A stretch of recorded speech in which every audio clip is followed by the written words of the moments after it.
Rightio, welcome back to another thrilling installment of Fraggoth Reads. I'm Fraggoth, and today we're going to read more of Cyteen by one C.J. Cherryh. Previously on, rather a lot happened.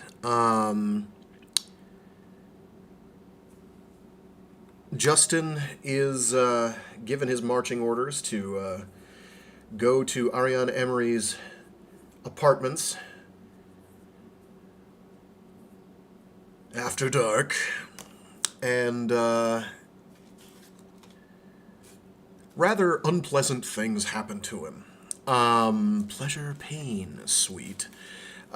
So he has been violated in one way or another. It is not absolutely clear at this time whether or not there was in fact a how sexual the encounter was, or whether or not he merely, in quotes, was given a drug to make him highly suggestible and then had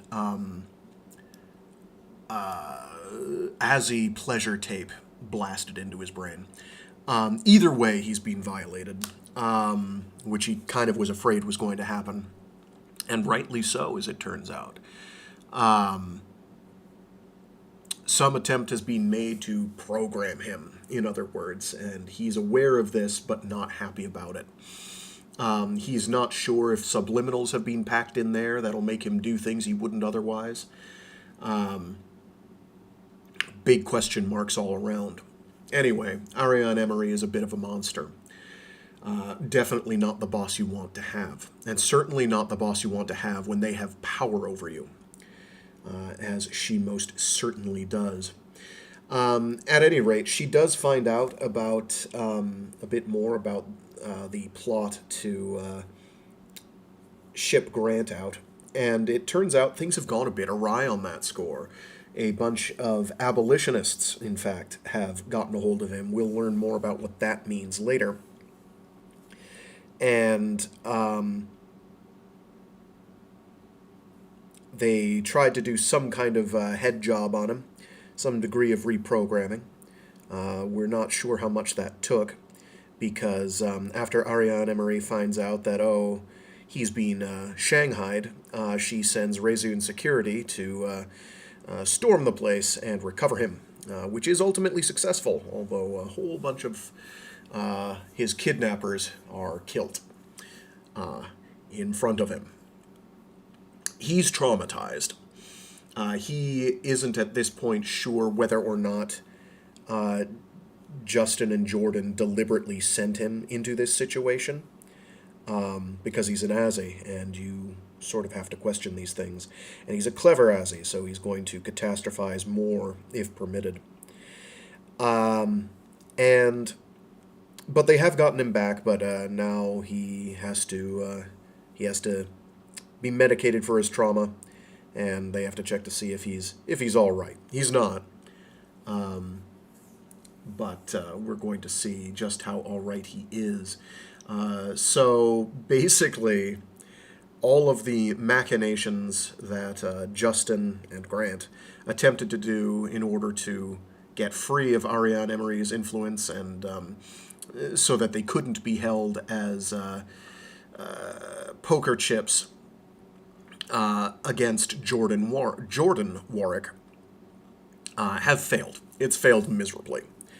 So now, Jordan owes, if anything, Jordan owes Ari a favor. Certainly Justin does. But Ari says, I'll let Jordan go to Fargon. That's not a big deal. I'll let it happen. But I own you, at least for the foreseeable future. So that's kind of where we left off. So yes, we've got a book that is a tale of political intrigue. We've got some spook happenings in terms of,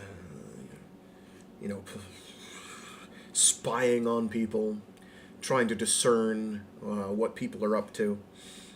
All sorts of good stuff, but the book is more than that. And we're going to find out, if not today... we'll be finding out today, one way or another. just what else the book is. Alrighty, let me get some water in me, and we'll get crack-a-lackin'.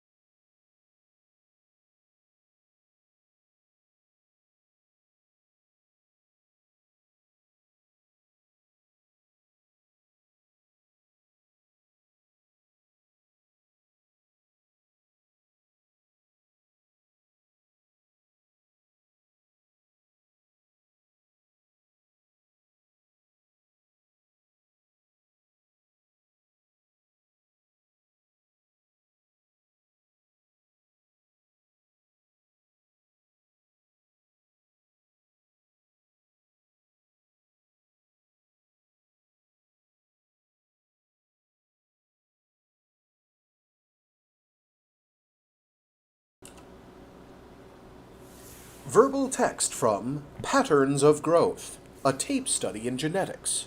Number 1. Reseune Educational Publications, 8970-8768-1. Approved for 80 plus. Attention Operator, Batch ML-8986, Batch by BY9806, Final. The computers flash completion, appealing for human intervention. The chief technician alerts the appropriate personnel and begins the birth process.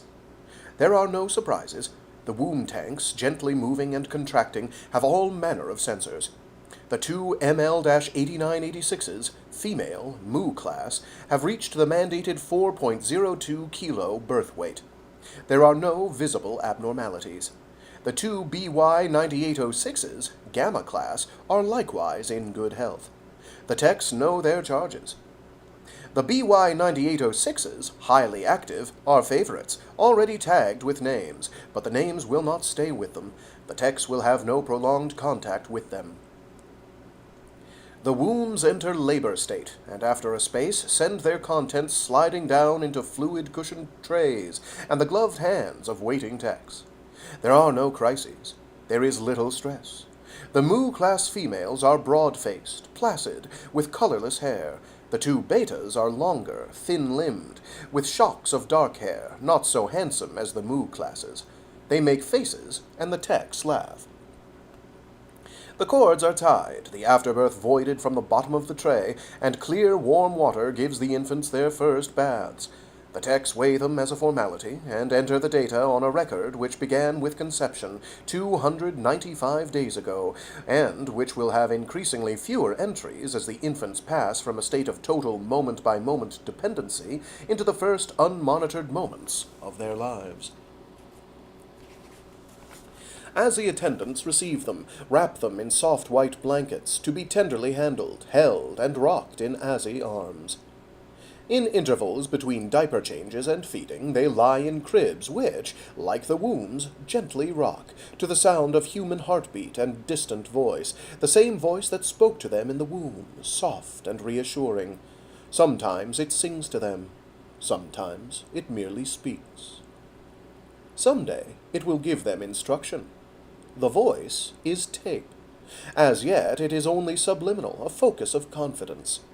Even at this point it rewards good behavior. One day it will speak with disapproval, but at this stage there are no misbehaviors, only slight restlessness from the betas.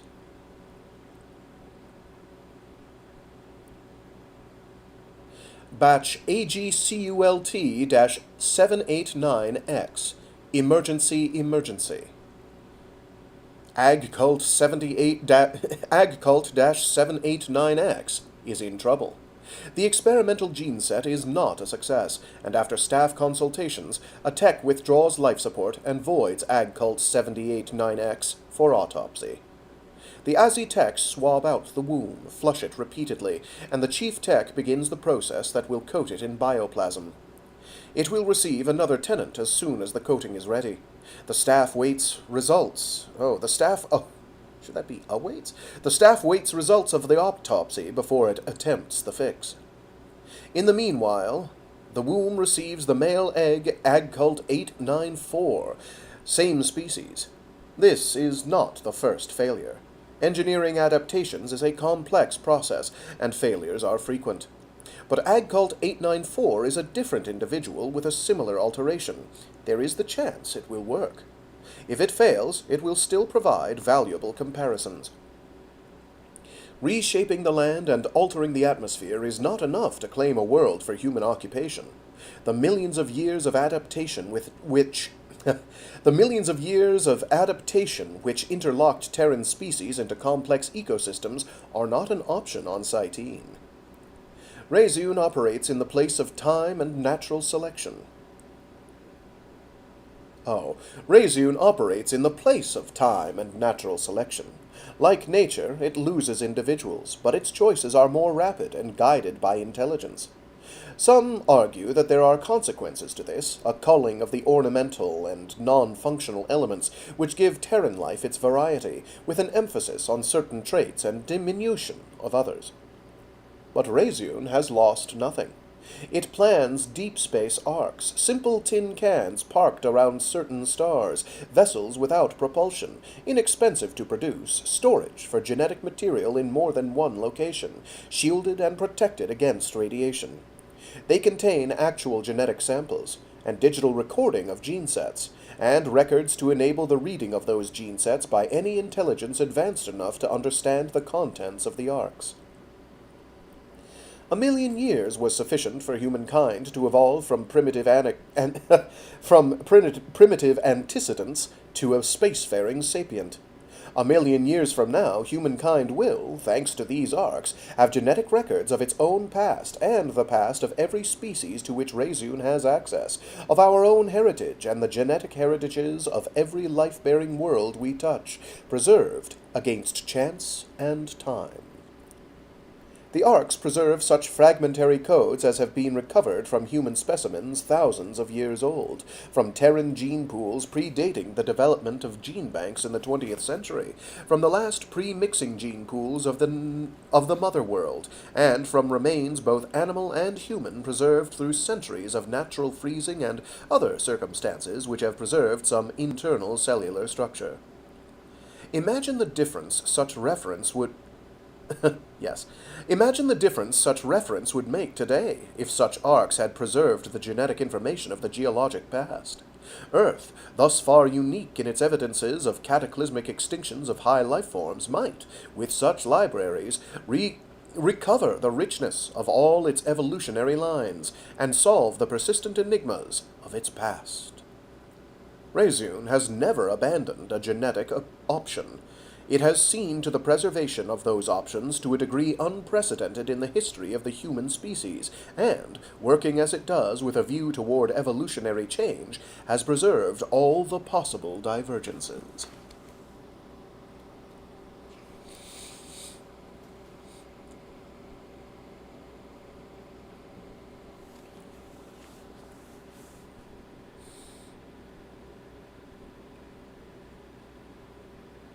Chapter 3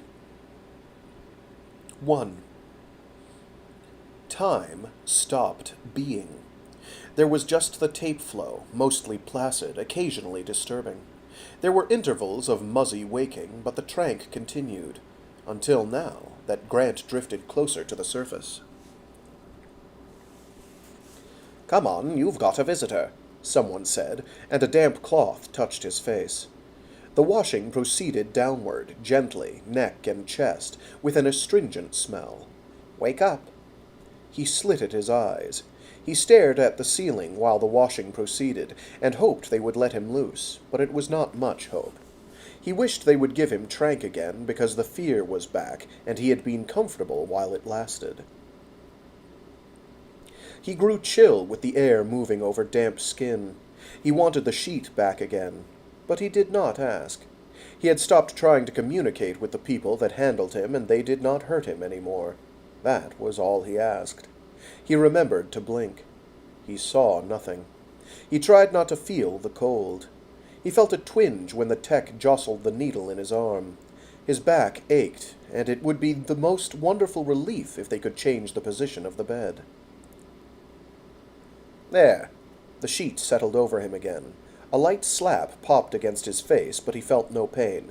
"Come on, eyes open." "Yes," he murmured, and shut them again the moment the Aztec left him alone. He heard another voice then, at the door, young and male. He lifted his head and looked and saw Justin there. He distrusted the vision at once and jerked at the restraints. But Justin came to him, sat down on the side of his bed, and took his hand, despite the restraint that gave him only a little movement. It was a warm grip. It felt very real. Rasum. Twitch buds. Be banished. It was a warm grip. It felt very real. Grant? Please don't do this. Grant, for God's sake. Grant, you're home. Do you understand me? It was very dangerous to think. It was very dangerous even to think about believing. It meant giving up. There was no secret sign his own mind could not manufacture. There was no illusion tape could not create. Justin was what they would use, of course. Grant? Tape could even make him think he was awake, or that the mattress gave, or that Justin held him by the shoulder. Only the keen pain in his back penetrated the illusion. It was not perfect. Reality had such little discordances. They won't let me take you back to the apartment yet. Ari won't. What are they doing? Are you all right? Grant? Questions. He could not figure how they fitted. There was usually a pattern. These had to do with credibility. That was the game. Grant, damn it! Justin popped his hand against his cheek, gently. Come on, eyes open. Eyes open. He resisted. That was how he knew he was doing better. He drew several breaths, and his back and shoulders hurt like hell. He was in terrible danger, because he thought that the illusion was real, or because he had lost the distinction. Come on, damn it! He slitted his eyes cautiously. Saw Justin's face, Justin with a frightened look. You're home, in hospital. You understand? Ari blew them all to hell and got you out. Blood spattering the walls, the smell of smoke. It looked like hospital. It looked like Justin. There was no test that would confirm it, not even if they let him out to walk around. Only time would do that, time that went on longer than any tape illusion. Come on, Grant, tell me you're all right. I'm all right. He drew a small breath that hurt his back and realized he could get things out of this illusion. My back's killing me. My arms hurt. Can you move the bed? I'll get them to take those off. I don't think they will, but I'd like the bed moved. There. The surface under him flexed like a living thing and shifted upward, bringing his head up. The whole surface made a series of waves that flexed muscles and joints. Oh, that's better. Justin settled back on the edge, making a difference in the ripples. Ari tracked you to Kruger's. Kruger was being blackmailed. He handed you over to the abolitionists. I had to go to Ari. She got somebody, I don't know who, to go in after you. She said they'd been running tape. He had had no structure for that time, no division between there and here. He examined the gift very carefully. How long? 2 days. Possible. You've been here 2 days, Justin said. They let Jordan and me in right after they brought you in. Now they say I can visit. It frightened him. It wanted to move in permanently, an illusion against which his defenses were very limited. He was losing. He sat there and cried, feeling the tears slip down his face. Grant. All right. He was nearly gone. But if I tell you to leave, you leave. Grant, it's not tape. You're here, damn it! Justin squeezed his hand till the bones ground together. Focus. Look at me. All right? He did. If I tell you to leave, I'll go. All right. Do you want me to? Don't do that to me. For God's sake. I'll get even off. Damn them. Damn them! Justin was on his way to his feet. Grant clenched his hand, holding on to him. Held on and held tight, and Justin sat down again and hugged him hard. It hurt. It felt real. Justin could pull him back. Justin knew what he was doing, knew what was the matter with him, knew why he was afraid. Was his ally. Or he was lost. It's going to take a while. It's going to take a while. About a week or two to get you out of here, Ari says. He remembered crises other than his own. He looked at Justin as Justin sat back. Remembered why he had gone down the river. She give you trouble? I'm all right. Lie. More and more real. Tape was better than this. In a while, Justin would go away, and he would remember believing it and be afraid. But in the meanwhile, it made him afraid for a different, more tangible reason. Jordan's transfer. Justin's sending him away. The fragments assumed a time sense. When existed again. The real world had traps in it. Traps involved Ari. Justin had tried to get him free. He was home, and Justin was in trouble. No. Careful. Careful. What did she do when she found out I was gone? I'll tell you later. Damn it, he did not need to worry to upset his stomach. It felt like home. Secrets, Ari, and trouble. And everything he loved. He took in a long, slow breath. I'm holding on, he said, knowing Justin would understand. I don't want any more tape. I don't want any more sedation. I need to stay awake. I want them to leave the lights on. All the time. I want to get this damn tube out of my arm. I haven't got any authority. You know that. But I'll tell Ivanov. I'll make it real strong with him. And I'll take the tube out. Here. It stung. It's going to drip all over the floor. Hell with it. There. He stopped the drip. They're going to put a phone in here. And a vid. His heart jumped. He remembered why a phone was important. But he was not there anymore. Or none of it had happened. Or there were possibilities he had missed. You know I'm not really well hinged. Hell, I don't notice a difference. He laughed, a little laugh, automatic, glad Justin was willing to joke with him, and realized that had come totally around a blind corner. Surprised him when he had been expecting smooth, professional pity.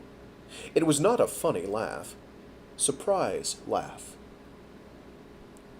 Tape could hardly get Justin down pat enough to do something his mind had not expected, not when he was resisting it and not cooperating out of his subconscious. He laughed again, just to test it, saw Justin look like he had glass in his gut and hope at the same time. It's a worm, he told Justin, and grinned wide, wider as he saw an instant of real horror on Justin's face. You damn lunatic! He laughed outright. It hurt, but it felt good. He tried to draw his legs up. Wrong. Oh, damn. You think they can get my legs free? Soon as you know where you are. He sighed and felt tension ebbing out of him. He melted back against the moving bed and looked at Justin with a placidity different than Tape offered. It still hurt. Muscle tension. Sprain. God knew what he had done to himself, or what they had done to him. Or what they had done to him. I had you, huh? If you put this on for an act... Oh, I wish. I'm fogged. I think I'm going to have flashes off this. I think they'll go away. I'm really scared if you don't come back. Dr. Ivanov's running this, isn't he? Dr. Ivanov's running this, isn't he? He's taking care of you. You trust him, don't you? Not when he takes Ari's orders. I'm scared. I'm really scared. I wish you could stay here. I'll stay here through supper. I'll come back for breakfast in the morning, every hour I can get free till they throw me out. I'm going to talk to... Wow, I can't read. What is going on? My eye got blurry. I'm going to talk to Ivanov. Why don't you try to sleep while I'm here? I'll sit in the chair over there and you can rest. His eyes were trying to close. He realized it suddenly and tried to fight it. "You won't leave. You have to wake me up." "I'll let you sleep half an hour. It's nearly supper time. You're going to eat something. Here? No more of this refusing food." He let his eyes shut. He went away a while, away from the discomfort. He felt Justin get up, heard him settle into the chair, checked after a moment to be sure Justin really was there, and rested a while more. He felt clearer than he had been. He even felt safe from moment to moment. He had known, if the world was halfway worth living in, that Justin or Jordan would get to him and pull him back to it. Somehow. When it came, he had to believe it, or he would never believe anything again, and never come back from the trip he had gone on.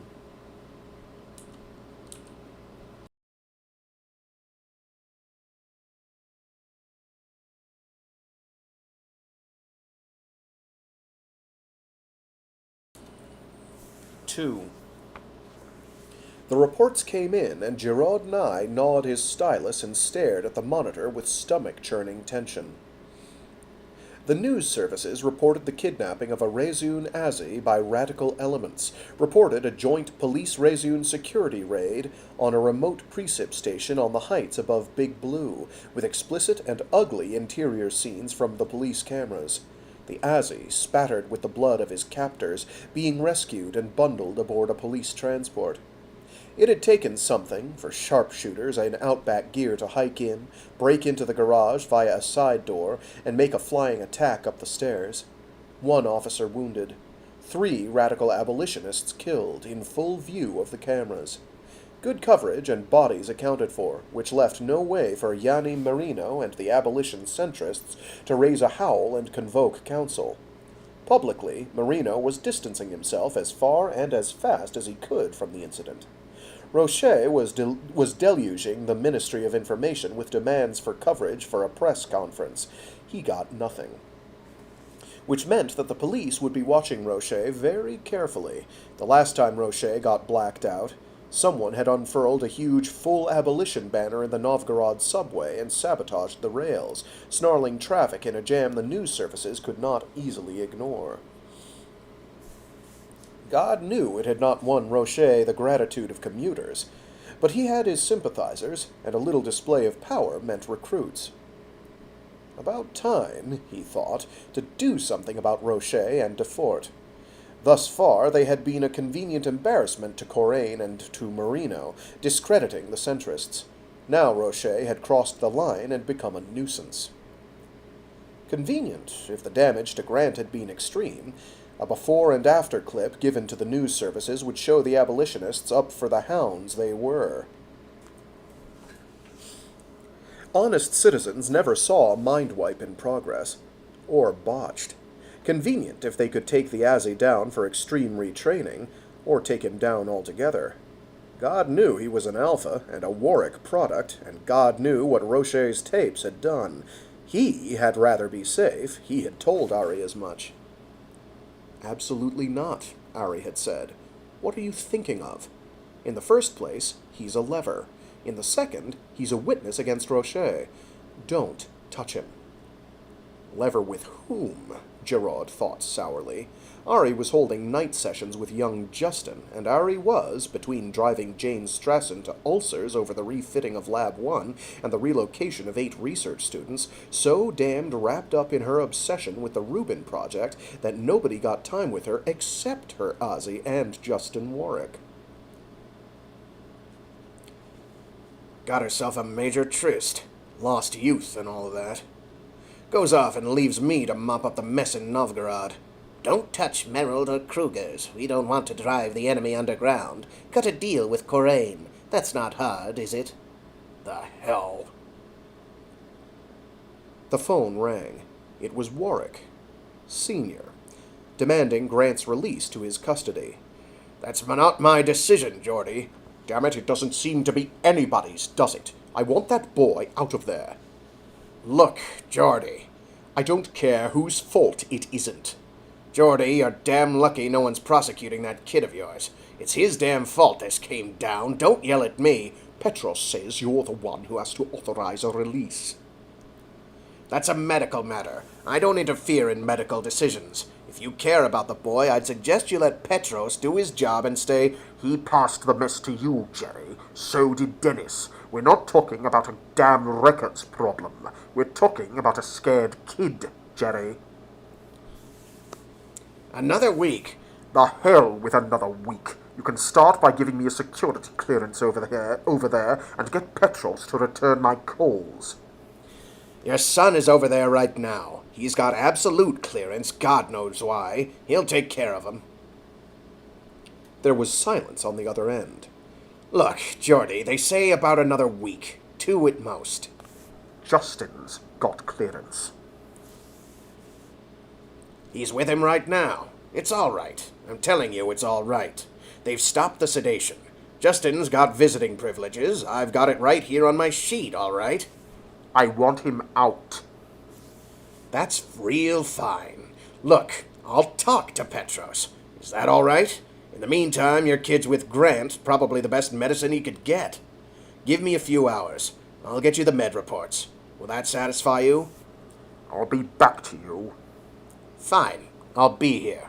Thanks, came the mutter from the other end. Sure, Gerard muttered, and when the contact broke, damned hothead. He went back to the draft of the points he meant to make with Corain, interrupted himself to key a query to Ivanov's office, quick request for med records on Grant to Jordan Warwick's office, and added, on a second thought, because he did not know what might be in those records, or what Ari had ordered, SCP, security considerations permitting.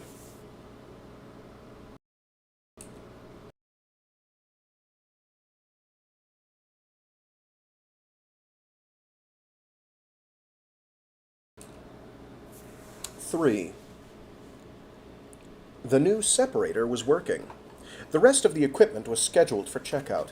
Ari made notes by hand, but mostly because she worked on a system and the scriber got in her way. In some things, only state-of-the-art would do, but when it came to her notes, she still wrote them with a light pen on the translate. That is, with a capital T and a capital S. Let's take that sentence from the top. Ari made notes by hand, but mostly because she worked on a system, and the scriber got in her way. In some things, only state-of-the-art would do, but when it came to her notes, she still wrote them with a light pen on the translate. In a shorthand, her base in the house system continually dumped into her archives because it knew her handwriting.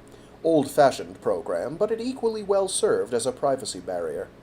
The base then went on to translate, transcribe, and archive under her passwords and handprint, because she had given it the password at the top of the input. Nothing today of a real security nature. Lab work, student work.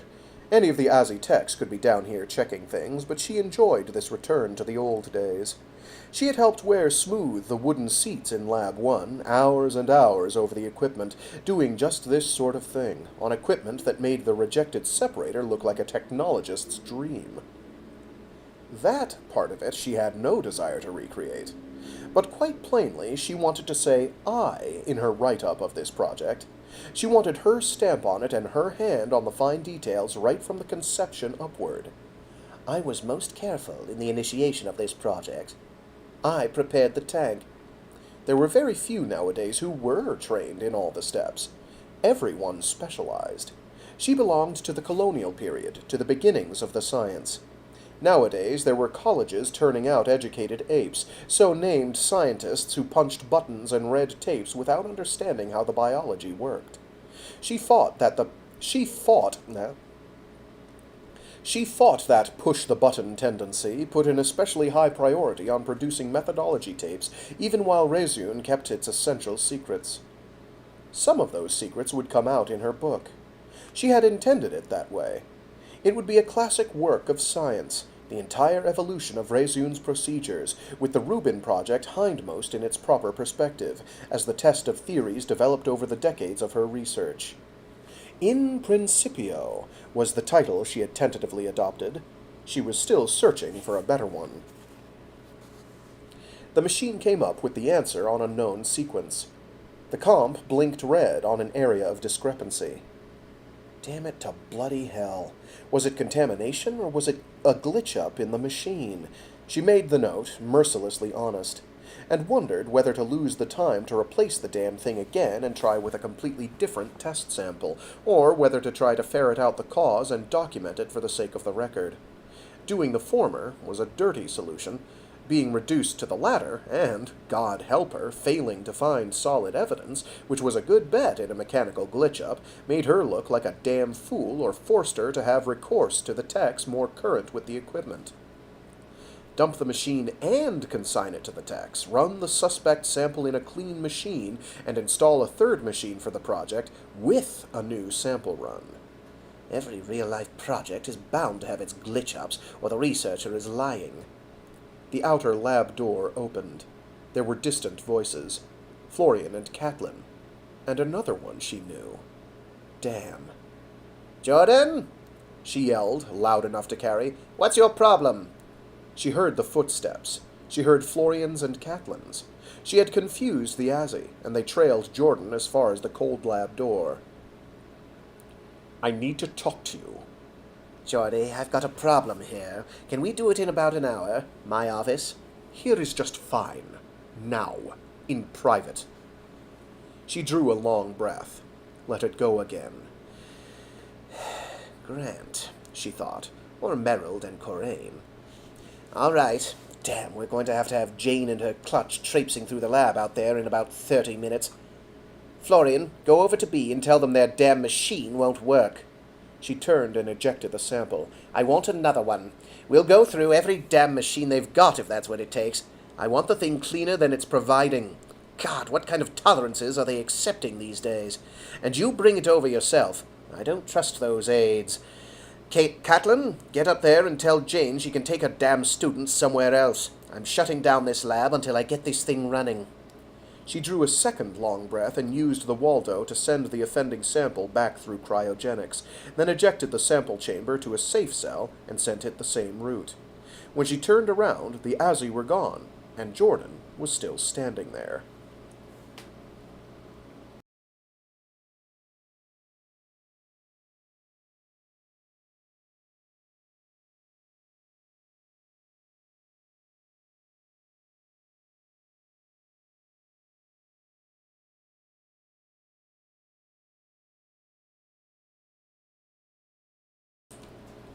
"4.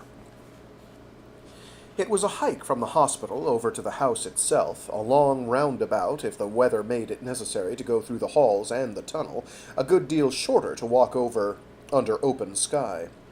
Justin opted for the open air, though the shadows of the cliffs had cut off the sun and he ought to have brought a coat.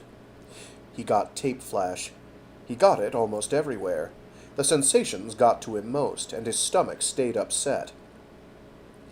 "You eat the stuff," Grant had challenged him, since hospital staff had brought 2 dinners. "I'll match you."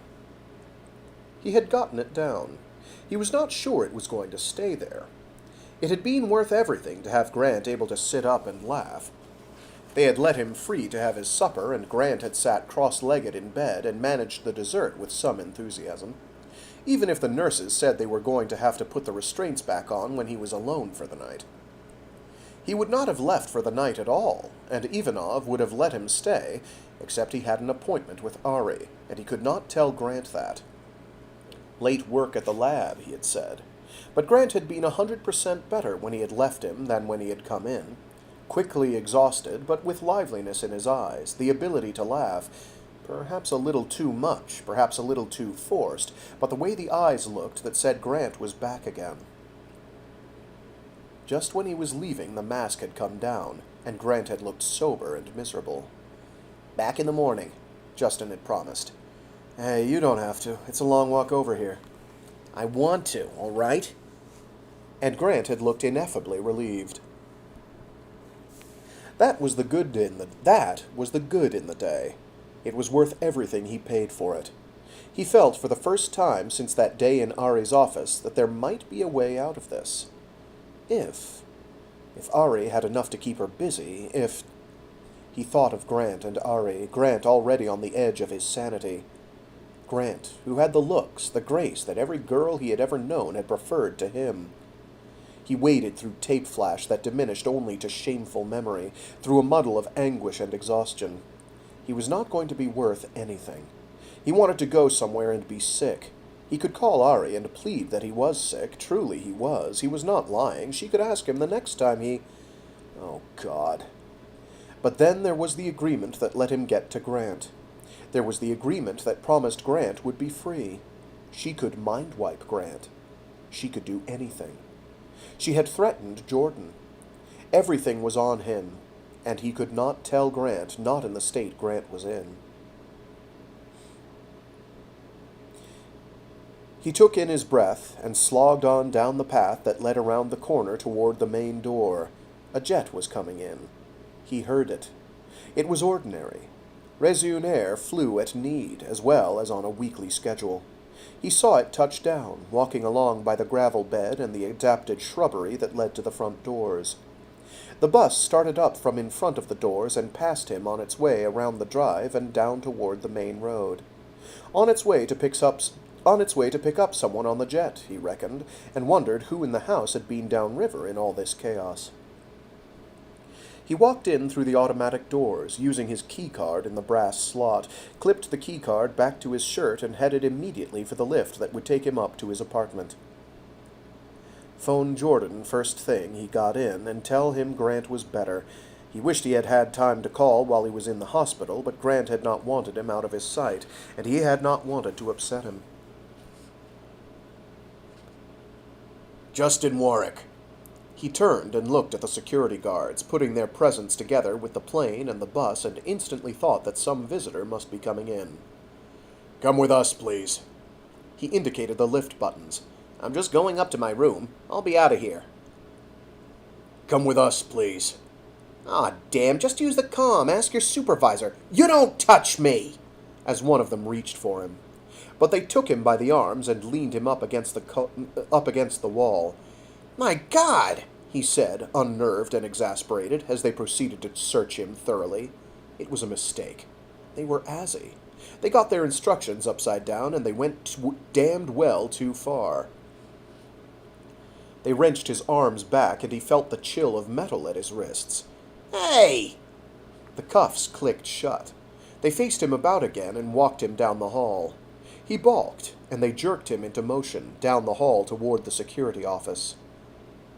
God, Ari had filed charges. On him, on Jordan, Kruger, everyone involved with Grant. That was what had happened. Somewhere she had gotten the leverage she wanted, something to silence them and bring everything down on them. And he had done it. He, thinking he could deal with her. He walked where they wanted him to go, down the hall and into the office with the glass doors where the supervisor sat. In there, the supervisor said with a wave of her hand toward the back of the office. What in hell's going on? He demanded, trying bluff in the absence of everything else. Damn it, call Ari Emory! But they took him past steel doors, past the security lock, put him in a bare concrete room, and shut the door. Damn it, you have to read me the charges! There was no answer.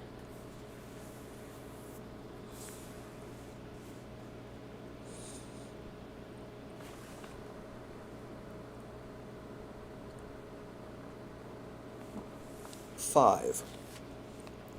The body was quite frozen, fallen right at the vault door, mostly prone, twisted a little. Surfaces in the vault were still frost-coated and painful to the touch. Patch of ice, the investigator said, and recorded the scene, with his camera, posthumous indignity.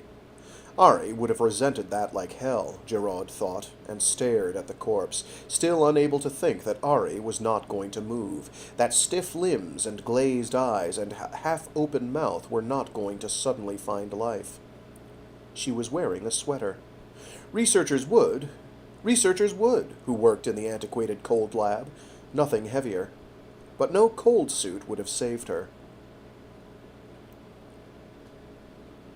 There wouldn't have been any damn patch of ice then, Petros muttered. No way. She work with the door shut? The investigator from Morryville, small town and all the law there was for 1,000 miles in all directions, laid his hand on the vault door. It started swinging, too, at that mere touch. Damn! He stopped it with a shove, balanced it carefully, and gingerly let go of it. There's an intercom, Petros said. That door swung on... Whoa. There's an intercom, Petros said. That door swung to on most of us. Swung to on most of it. There we go. That door swung to on most of us, sooner or later. We all know about it. It's something in the way the building's settled. You get locked in, you just call security, you call Strassen's office, and somebody comes down and gets you out. It's no big thing. It was this time. The investigator, Stern his name was, reached up and punched the button on the intercom. The casing broke like wax.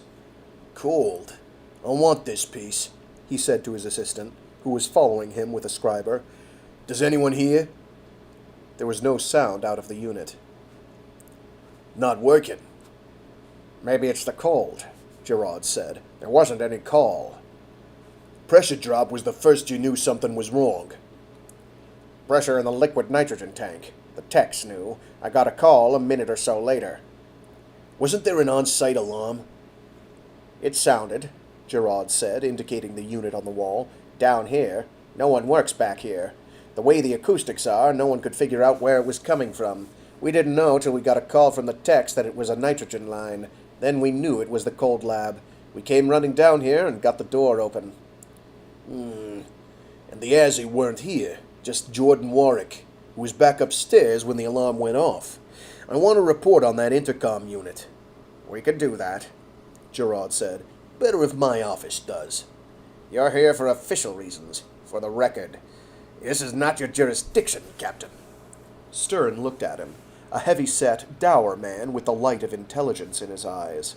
Intelligence enough to know Reseune swallowed its secrets.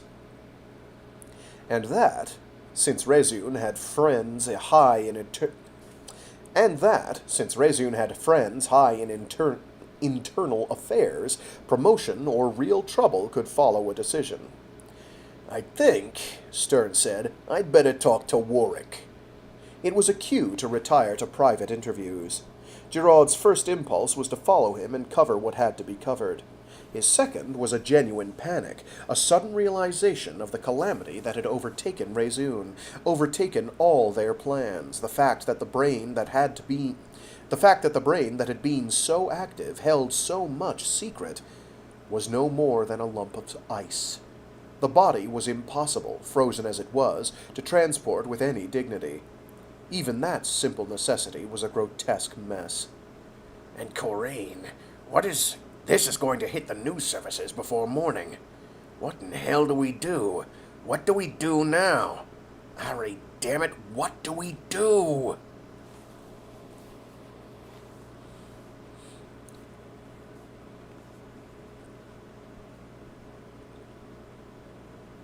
Florian waited, sitting on a bench in the waiting room in the west wing of the hospital. He leaned his elbows against his knees, head against his hands, and wept, because there was nothing left to do. The police had Jordan Warwick in custody. They would not let him near Ari, except that one terrible sight that had made him understand that it was true. She was dead. And the world was different than it had ever been. The orders came from Gerard Nye. Report for tape. He understood that. Report to the supervisor. The rule had been from the time he was small. Oh. Emphasis on the right part of the sentence is important here. Report to the supervisor. The rule had been from the time he was small. There was tape to heal distress, tape to heal doubts, tape to explain the world and the laws and the rules of it. But in the morning Ari would still be dead, and he did not know whether they could tell him anything to make him understand. He would have killed Warwick. He still would, if he had that chance, if he had that choice, but he had only the piece of paper, the tape order, that sent him here for an Azzy's comfort. And he had never been so alone or so helpless. Every instruction voided, every obligation just gone. Someone came down the hall and came in, quietly. He looked up as Catelyn came in, so much calmer than he, always calm, no matter what the crisis, and even now. He got up and put his arms around her, held her the way they had slept together for so many years he had lost count, the good times and the terrible times. And the terrible ones, sorry. The good times and the terrible ones. He rested his head against her shoulder, felt her arms about him. It was something, in so much void. "I saw her," he said, but it was a memory he could not bear. What do we do?" "We're here. That's all we can do. There's no place else to be." "I want the tape. It hurts so much, Cat. I want it to stop."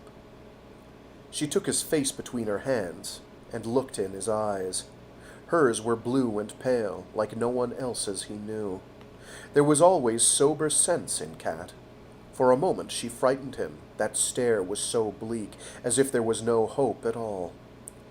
"It'll stop," she said, and held him tight. "It'll stop, Florian. It'll go. Were you waiting for me? Let's go in. Let's go to sleep, all right? And it won't hurt anymore." Steps came up to the door, but people went back and forth every few minutes, and Justin had shouted himself hoarse, had sat down against the cold concrete wall and tucked himself up in a knot until he heard the door unlocked. Then he tried for his feet, staggered his way up against the wall, and kept his balance as 2 security guards came in after him. He did not fight them. He did not say a word until they brought him back to a room with a desk, with Gerard nigh behind it. "Gerard," he said hoarsely, and sank down into the available round-backed chair. "For God's sake, what's going on? What do they think they're doing?" "You're an accused accessory to a crime," Gerard said. "That's what's going on. Reseune law. You can make a statement now, of your own will. You know you're subject to administrative rules. You know you're subject to psych probe. I'd truly advise you to be forthcoming." Time slowed. Thoughts went racing in every direction. Sudden disbelief that this could be happening. Surety that it was his fault, that his father was involved because of him. Psych probe would turn up everything. Everything. Jordan was going to find out. They would tell him. He wished he were dead. "Ari was blackmailing me," he said. It was hard to coordinate speech with the world going to slow and things inside him going so fast. It was hard to coordinate speech with the world going so slow and things inside him going so fast. It went on forever, just hanging there in silence. "Mention Jordan and why Grant had to leave? Can they find that? How far can I lie?" "She said Grant could go if I did what she wanted." "You didn't know about Kruger's link to Roche?" "No!" That was easy. Words tumbled one onto the other. "Kruger was just supposed to get him away safe because Ari was threatening to hurt him if I didn't... She..." He was going to be sick. Tape flash poured in on him, and he leaned back as much as his arms let him and tried to ease the knot in his stomach. "When Grant didn't get to the city, I went to her myself. I asked for her help." "What did she say?" "She called me a fool. She told me about Roche. I didn't know." "All that. You didn't go to your father." "I couldn't. He didn't know about it. What would he do?" "I don't know. I don't know what he'd have done. I did everything. He didn't have anything to do with it." "With stealing Grant, you mean?" "With anything. With Kruger, Roche, anybody." "And Ari was going to let this happen?" It did not sound reasonable. Trap, he thought. She let it happen. Maybe she hoped he'd get through. Maybe some other reason. She was mad about it. But you never know with Ari. She plays reactions like most people use a keyboard. "I think we'll ask the rest of the questions under probe, unless you have anything else you want to tell me." Who's going to do it? There were technicians, and there were technicians, and it made a difference who he was going to be spilling his guts to. Gerard, if I go on a record, Ari's not going to like it. Does she know where I am? Does she know? God, is this some politics between Ari and Gerard? Has he snatched me up to get something on her? I want to talk to Ari. I'm supposed to meet with her. She's going to be asking where I am. If she doesn't hear from me, she's going to start after Jordan, maybe do something even she can't undo. They're going to tell him. Gerard will tell him. Maybe administration wants something on Jordan. Maybe this is some team action Ari and Gerard are running. Her on me and Gerard on Jordan. Oh God, what have I walked into? Start asking where I am. Hear me?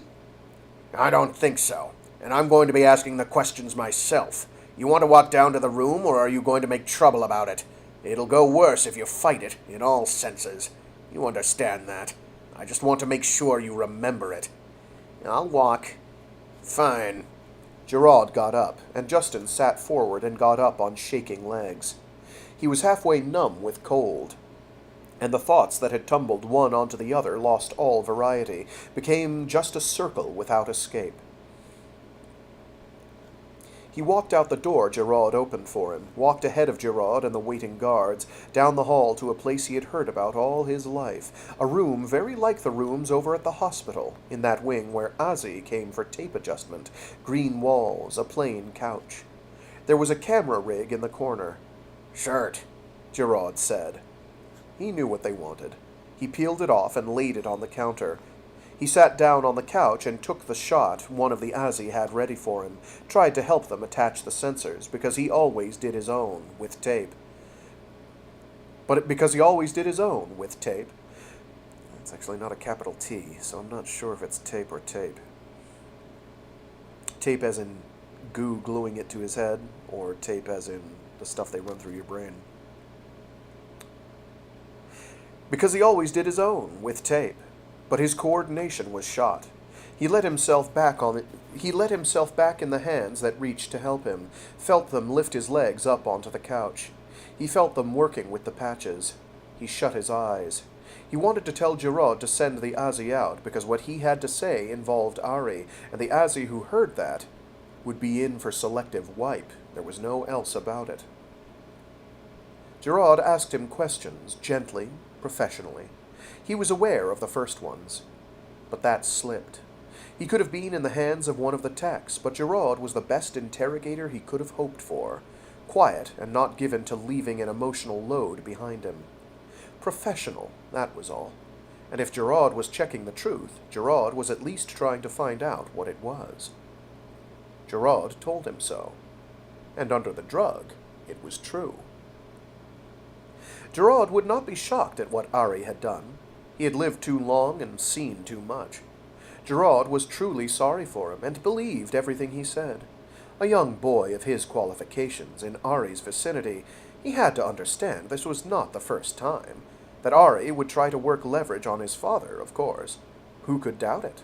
Jordan had surely known. No, he argued, with a flash of white ceiling and bright light. He came that far to the surface. He remembered Gerard touching his shoulder. You really took care not to have your father know. Of course. What do you suppose he would do if he found out? Go to the bureau. But he didn't know. You can sleep now. You'll wake up rested.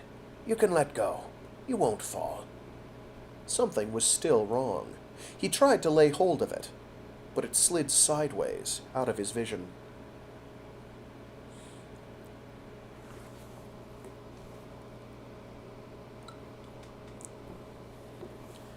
I don't think there's much doubt, Gerard said, looking at Jordan from across his desk. At 46, Jordan was far too athletic, far too capable physically to take a chance with, and they were careful, for other reasons, not to put a bruise on him. The restraints they used were webbing, no psych probe, to be sure. Jordan Warwick was a special, a national treasure. Not even the Bureau of Internal Affairs could do anything that might damage him, in any sense. A special was charged with murdering another special. It was a situation that had no precedent. but Jordan Warwick could murder a dozen infants in Novgorod Plaza at noonday, and they could neither ask him why, nor remand him to probe, nor give him as much as the adjustment a public vandal would get. Jordan glared at him from the chair security had tied him to. "You know damn well I didn't do it." What will you do? Ask for a probe to prove it? We can't prove a thing to you. You know that. You knew it when you did it. "I didn't do it. Damn it, you haven't even got an autopsy yet." Whatever she died of, the cold was enough. The pipe didn't just break, Jordan. You know it, and you know why it broke. Save us all the trouble. What did you do? Score the pipe and fill the lab tank, is my guess.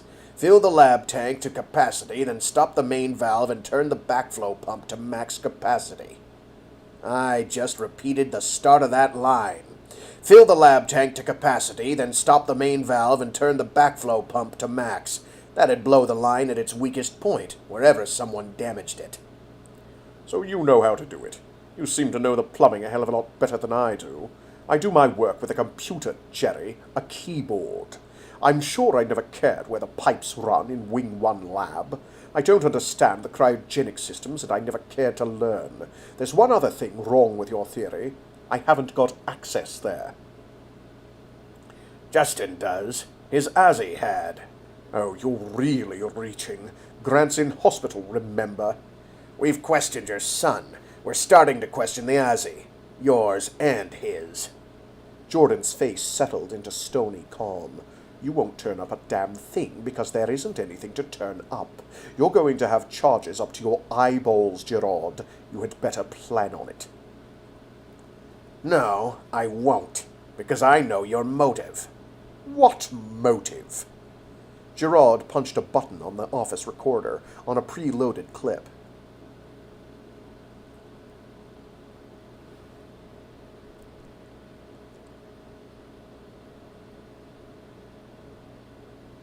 Okay. I had to read ahead a sec because it doesn't specify who the voices are exactly.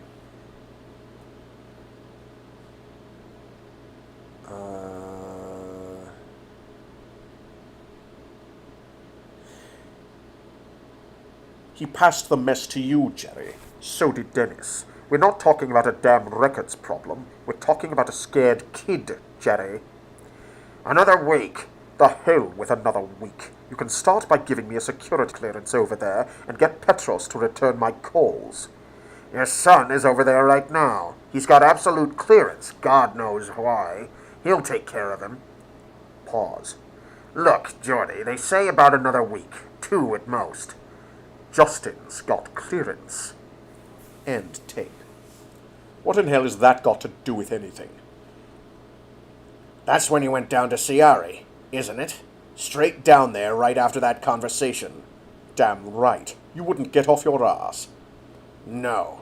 Justin's got clearance, you said. That surprised you. A, Justin hadn't told you something he should have told you. B, Ari never gave away her advantages. C, you know Ari's habits. Right then, you guessed something you'd picked up on all along, right when you got onto the deal your son cut for Grant. Sheer fantasy. Your son tried to blackmail Ari. It was really quite a scheme. You thought he'd held Ari off. You let him run with it. But when Ari hauled Grant home, Ari had all the cards. Didn't she? All of them. Your son went to Ari for help, not to you. And your son got a favor out of her you couldn't get for all your threats. I wonder how. You have a hell of an imagination. I never suspected it of you. You confronted Ari. Ari either told you, or you already knew, what your boy'd been doing for his tuition. And you killed her. You jammed a valve and turned a pump on. No great amount of time involved. Everyone in Wing 1 knew about that door. It was supposed to be an accident, but then you had to improvise. Jordan said nothing for a moment. Then, it doesn't work. Why not? Let me tell you who else knew I was going down there. You knew. I left. Ari and I talked, and I left. Check the scriber. She didn't run one. You know that damn translate. There isn't any spoken record. And she didn't leave us any notes. She didn't have time. You knocked her out, fixed the pipe, slammed the door, raised the pressure. By the time the alarm went off, you were back upstairs. I didn't do it. I don't say I'm shedding any tears, but I didn't do it. And Justin was over in hospital, so you say so right on that tape you've got. You edit it, and I'll make a liar out of you. Now you're reaching. Because if you go to trial, Geordie, I've got other tapes that belong in evidence. I'm going to run one for you. You don't have to. Then you guess what they are. But I want you to watch, Geordie. I'll run them all if you like, and you can tell me what you think. You don't have to. Ari said you'd had your own passage with her some years ago. Jordan drew in a long breath. The mask was down. You listen to me, he said on that breath. You listen to me real well, Slime, because you think you're handling this. If Ari's dead and I'm gone, Reseune's got 2 wings in complete disorder. Reseune's got agreements it can't keep. Reseune's going to have real trouble meeting its contracts, and all its political bedfellows are going to scramble for their pants. Fast. You're forgetting. If a special dies, there's got to be an inquiry. And what they find out is going to be real interesting, not just for us lucky souls inside Reseune. When this hits the news services, you're going to see department heads and corporation presidents running like bugs with the lights on. You're right. You can't question me. I can't testify by anything but my given word. You know what I'll tell them. I'll tell them you used tape on me, and they can't tell without a sight probe, which the law won't even let me volunteer for. You put me in front of a mic. You just go ahead and do that. That's the kind of coverage I've been waiting for. Best damn coverage I could get. Ari and her friend Lau could black me out, but you know the way it is. Some stories are too big to silence. Murdering the head of Reseune is one of them. I'm damn sorry I didn't think of it. That's true. That's all very true. Right now, you're thinking about killing me. Do it. You think one special dead is hard to explain. But there's something so damned final about old news. A little scandal. A lot of silence after that. But you wouldn't be on council. Damned sure you wouldn't. We can do murder. We can do murder in the streets, but we can't cover it up. No political power. No dark spots for the bugs to snuggle in. Public contempt. You want to watch Reseune lose everything it's got. Old news. Murder-suicide. Yeah, okay, it is him. Old news. Murder-suicide. You couldn't stand the notoriety that would come with a trial. You thought you could shut it up. You don't know there were tapes. You didn't know there were tapes. You didn't know Ari recorded her little parties. And people will be shocked, but only for a little while. People who have always liked scandal around the rich and famous. It's all lost in the glitter. Who knows, maybe your boy will take to the life, or come to some tragic end. Drug overdose, tape tripping, a waste. But the one thing you know that he won't get is a post at Reseune, or anywhere else our influence reaches.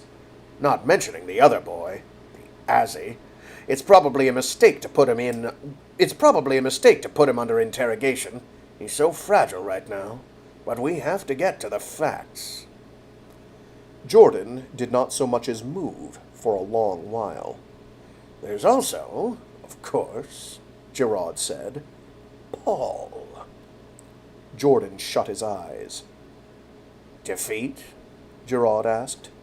I'm sure, Jordan said, looking at him. You mean to make me a proposition. You've put this together so carefully. There's safety for my silence. Gerard smiled without humor. You know we can take them. You just gave us too many advantages. Sorry, god damn it. You know we can take them.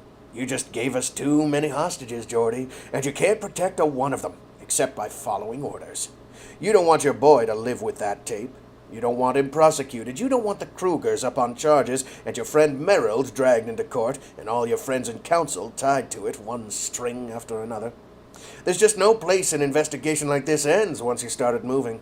You don't want Grant or Paul subject to interrogation after interrogation. You know what that would do. We don't want an investigation getting out of bounds, and I don't want scandal touching Reseune. Let me tell you how it'll be. You give us a detailed confession. Nothing's going to happen to you. You know that. You'll get your dearest wish, a transfer out of here. We'll insist your work is important. And you'll go on with it, in a quiet, comfortable place without cameras, without microphones, without visitors. Isn't that better than the alternatives? Except I didn't do it. I don't know what happened. I walked out of there. Ari and I quarreled.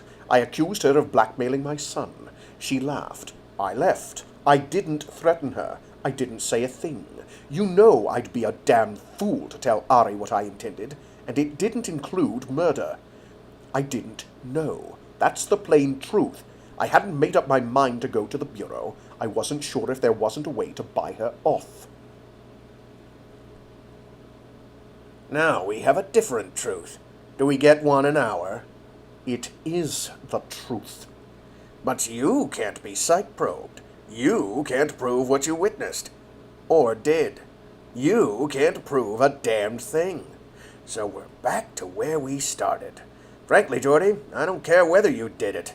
You're our chief problem in the mop-up. You'd like to have done it. You're number one on my agenda, and if you're not the one who did it, you're more dangerous than the one who did, because if someone else killed Ari, it was personal. If you did it, it was something else.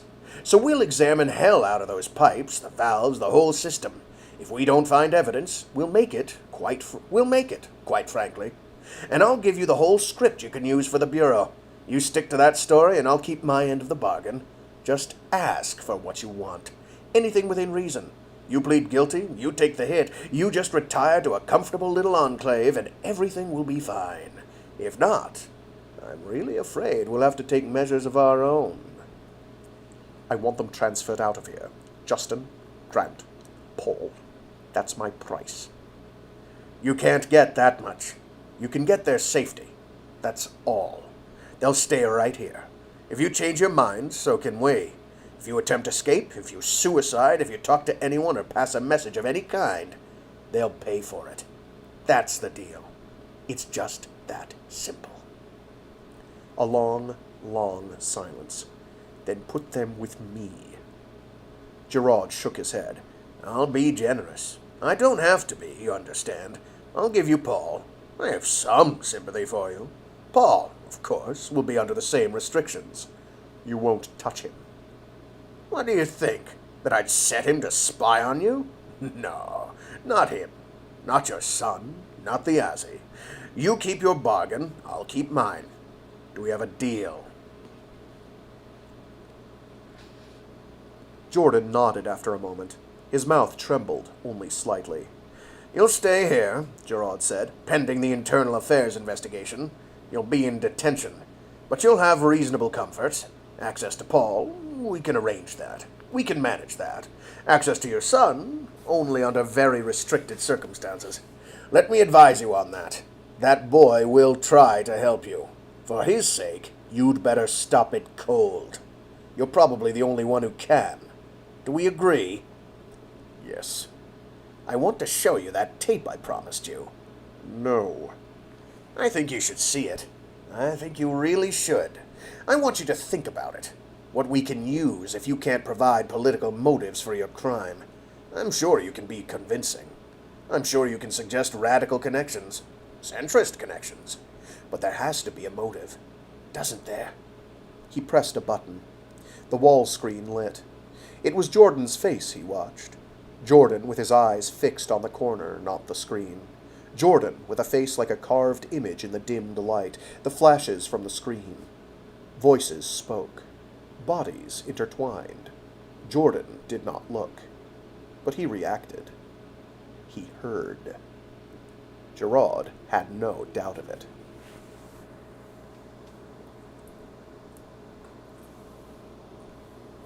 So yeah, Reseune is a pit of fucking vipers, pardon my French. These people are horrible. They are not nice people.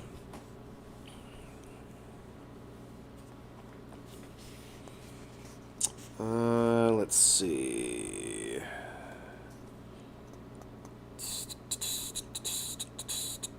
Who's questioning him?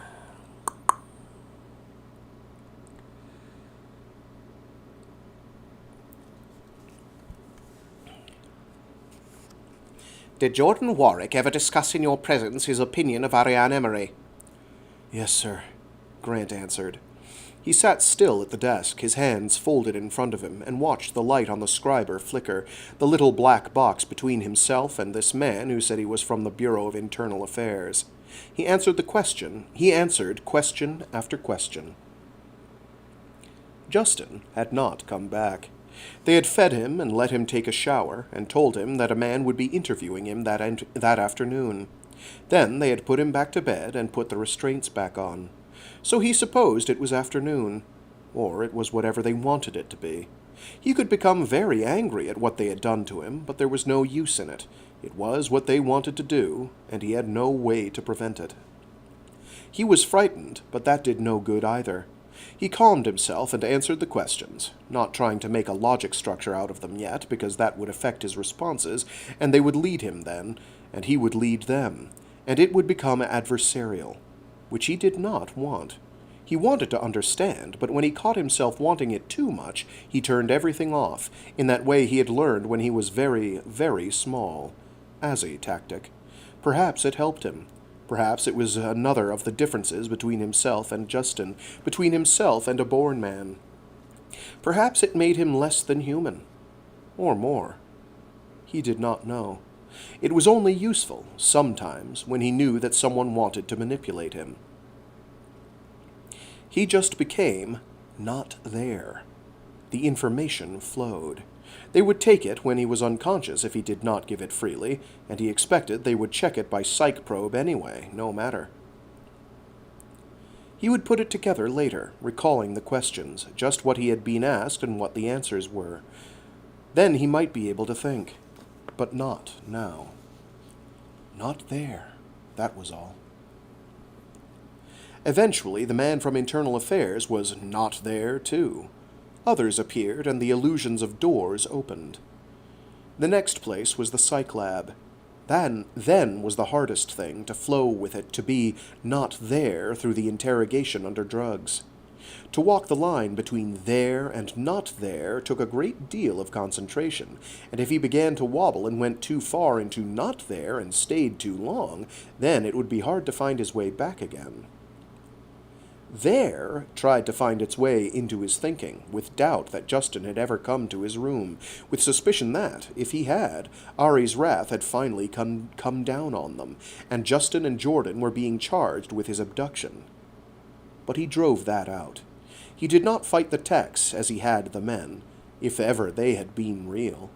The techs were Reseune techs, and they had the keys to every smallest thought he owned. The first rule said, "It is always right to open to your key command." The second rule said, "A key command is absolute." The third rule said, "An operator with your keys is always right." No Reseune operator, he believed with all his heart, would create an illusion of Reseune operators. No one but a Reseune operator held his keys. The whole universe might be flux of particles and dissolve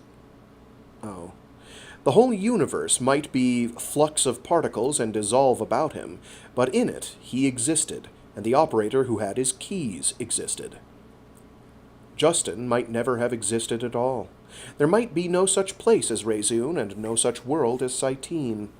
But the one who whispered correct numbers and code phrases to him could enter his mind at will, and leave without a trace, or pick up this or that and look at it, not change it. A vase set on the table stayed a moment and sought its old position, not violently, just persistently.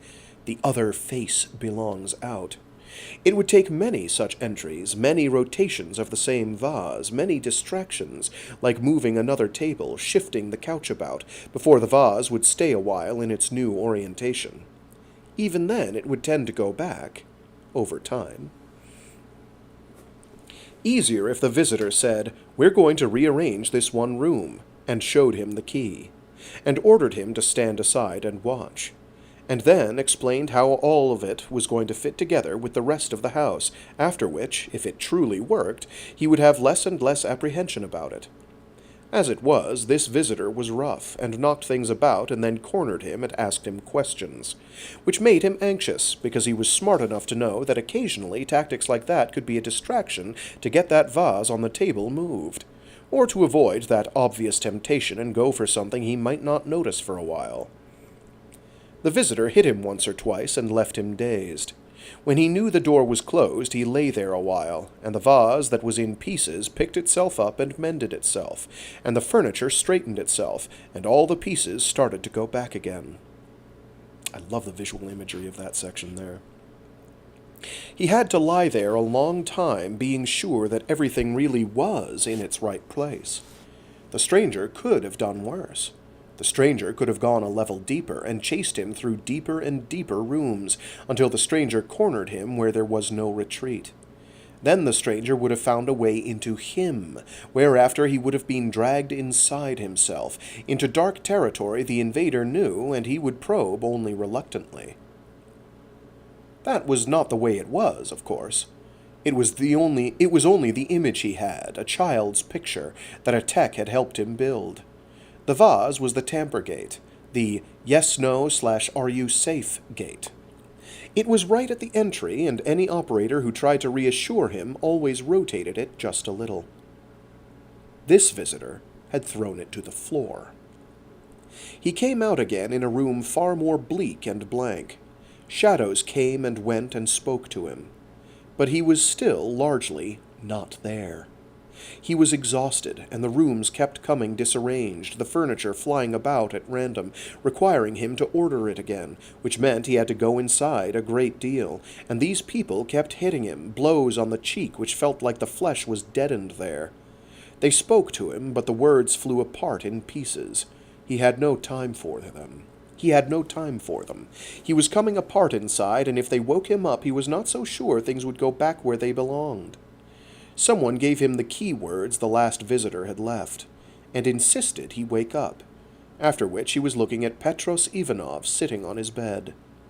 "They're going to take you in the chair. Will you let them do that?" Yes, he said. He would let them do anything, whoever they were. He was much too busy putting things back on shelves and watching them fall off again. The room became a different room. There were flowers. There was a waterfall. It made a rhythmical sound that had no rhythm. Of course. It was a fractal. Fractals were common in nature. He tried obligingly to discover the pattern. They had handcuffed him to the chair. He was not sure what that datum had to do with anything. He worked at the math since that was the problem they had given him. He did not know why. He slept, perhaps. He knew they had done something to his mind because the tamper gate was unstable. The vase kept tottering off the table by the door. Not safe. Not safe. But of a sudden he remembered that Justin was supposed to come. That had been true before. He violated the cardinal rule and cautiously, examining the cost of it carefully, took something other than the operator's truth as valid. If he was wrong, there was no way back from this, and he had no map. If he was wrong, he would not readily be able to reconstruct himself. He put the vase back. He sat down to wait. Justin would come. If not, nothing had ever existed. He could see and taste and walk in their world, but not really. They would make wreckage of him, but not really. Nothing was real, anyway.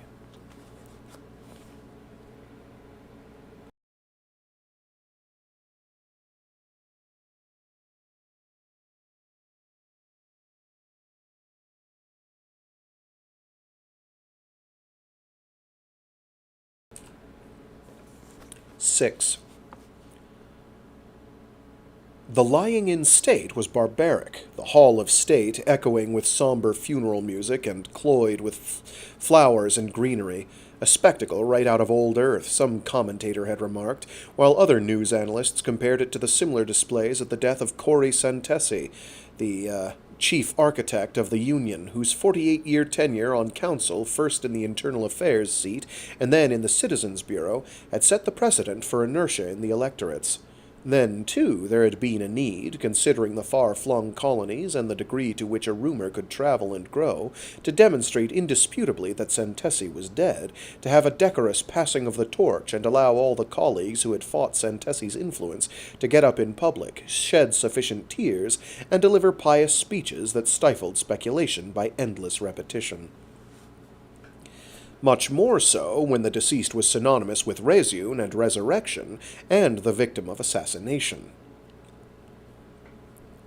"We had our differences," Mikhail Corain said in his eulogy, "but Union has suffered an inestimable loss in this tragedy." It would be tasteless to mention that it was a double loss, counting the presumed murderer. Ariane Emory was a woman of principle and vision, considering the arcs that preserve our genetic heritage in orbit about the distant stars. Consider the rapprochement with Earth and the agreements which have made it possible to... I'm gonna just try this entire goddamn speech from the fucking top. Pardon my French. I like seals.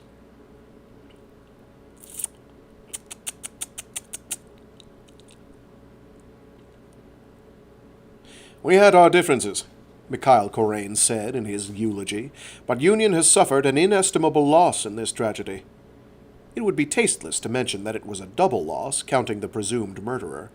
Ariane Emory was a woman of principle and vision. Consider the arcs that preserve our genetic heritage, in orbit about distant stars. Consider the rapprochement with Earth and the agreements which have made possible the preservation and recovery of rare species. It was one of his better speeches. He had sweated blood over it. There were worrisome mutterings about suppression of evidence in the case, about the unexplained order which Reseune had claimed was buried in the house computers by Emory herself, calling for the termination of Emory's personal guards, a termination carried out by staff without question.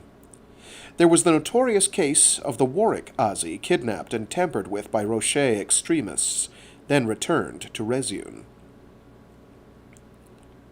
Could be Rocher. There was the fact of Rocher himself making inflammatory speeches, publicly rejoicing in the assassination, a newsworthy item that got far more press than the legitimate centrist-affiliated abolitionists like Iani Marino regretting the taking of a life, then going on to decry the termination of the Azi, all of which was too complicated for the news services. Iani never had learned the technique of one issue at a time, and it echoed too closely what Rocher had said. The reporters swarmed the stairways and office doorways like predators staking out a reef, darting out, scribers running, to ask every centrist in the Council and Senate, "Do you think there was a conspiracy?" and "What's your reaction to the Rocher speech?"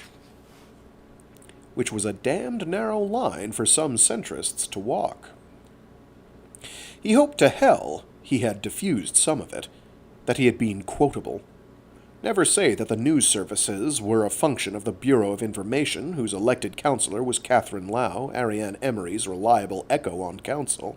Never say that promotions could be had and careers could be made. Let's try that again. Never say that promotions could be had and careers could be made, if reporters came up with material that would make upper management happy. It was not the reporters' fault if they sensed that upper management wanted more, and more on the conspiracy theory. It sure as hell was good theater. Corain sweated every time he saw a scriber near one of his party. He had tried to talk to each one of them, personally, urging circumspection and decorum. But cameras were an intoxicant. The schedule of meetings around the funeral was harried and high pressure, and not every councillor and not every staffer in the party agreed with the party line. There were faces for the cameras that had never been available before. The director of Reseune, Cherryh Nye, for one. The reporters took endless pains to explain to the viewing public that, contrary to the general assumption,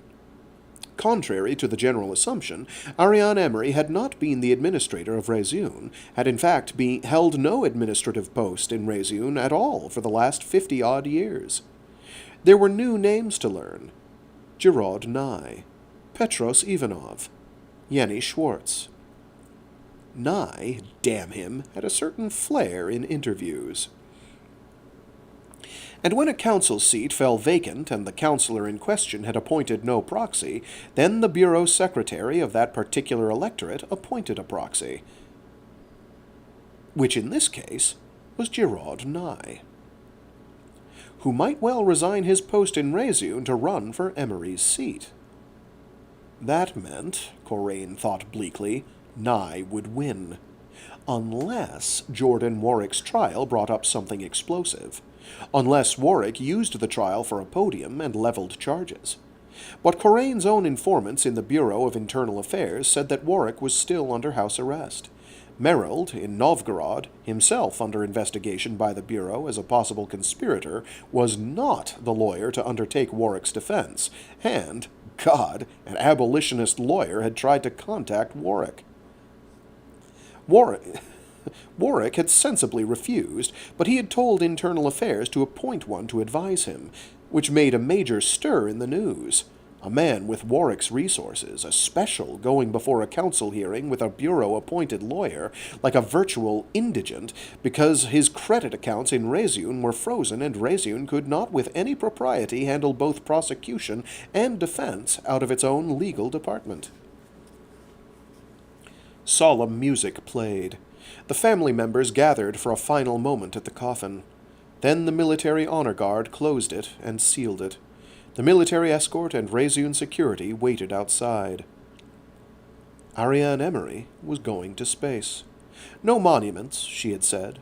Cremation and transport into space, where the carrier Gallant, happening to be in Cyteen's system, would use one of its missiles to send Emory's ashes sunward, which was the final extravagance she had asked of the Union government. The bitch was determined to make sure nobody made off with a sample, that was what, and chose the whole damn sun for a cenotaph.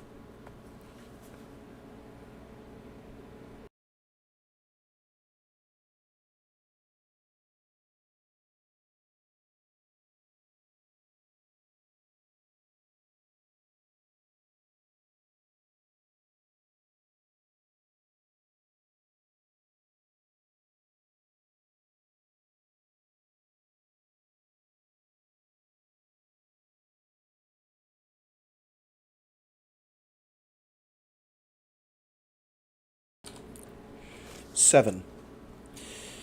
Assassination meant a funeral on too short notice to muster the whole council, but the bureau secretaries were in Novgorod or on the station. The Cyteen Senate had been in session, the Council of Worlds had been in session, and the ambassadors from Earth and Alliance had come down from Cyteen Station. 3 councillors had been accessible: Corraine of the Bureau of Citizens, resident on Cyteen, Ilya Bogdanovich of the Bureau of State, and Leonid Gorodin of Defense. An actual 2/3 majority of centrists, Corraine reflected. Damned little good it did at a funeral. One was expected, of course, to offer Nye welcoming courtesies on his appointment as proxy. No reception.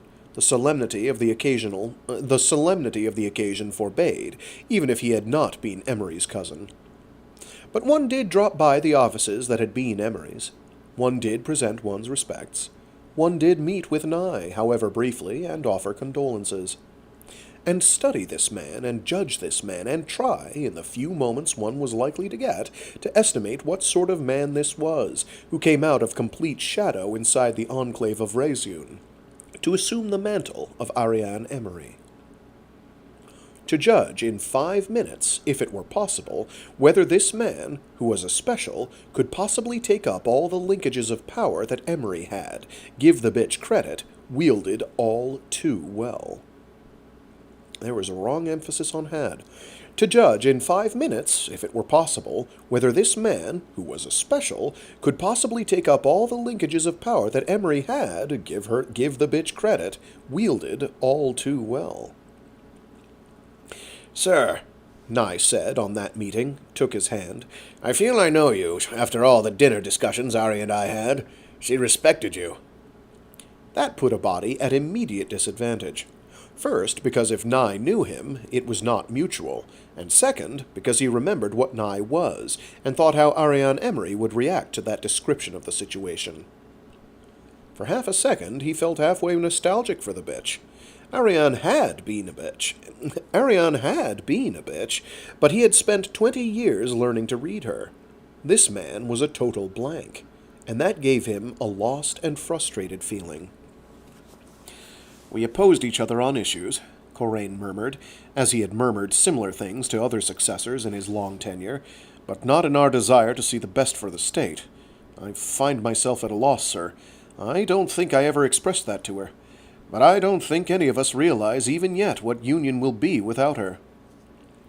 I have serious things to discuss with you, Nye said, not having released his hand, concerns that would have been foremost in her mind. I'd be pleased to meet with you at your convenience, sir. If you have time in your schedule now. It was not the sort of thing Corraine liked, abrupt meetings without briefings, but it was a new relationship, an important relationship. He hated to start it off with an excuse and a refusal to talk.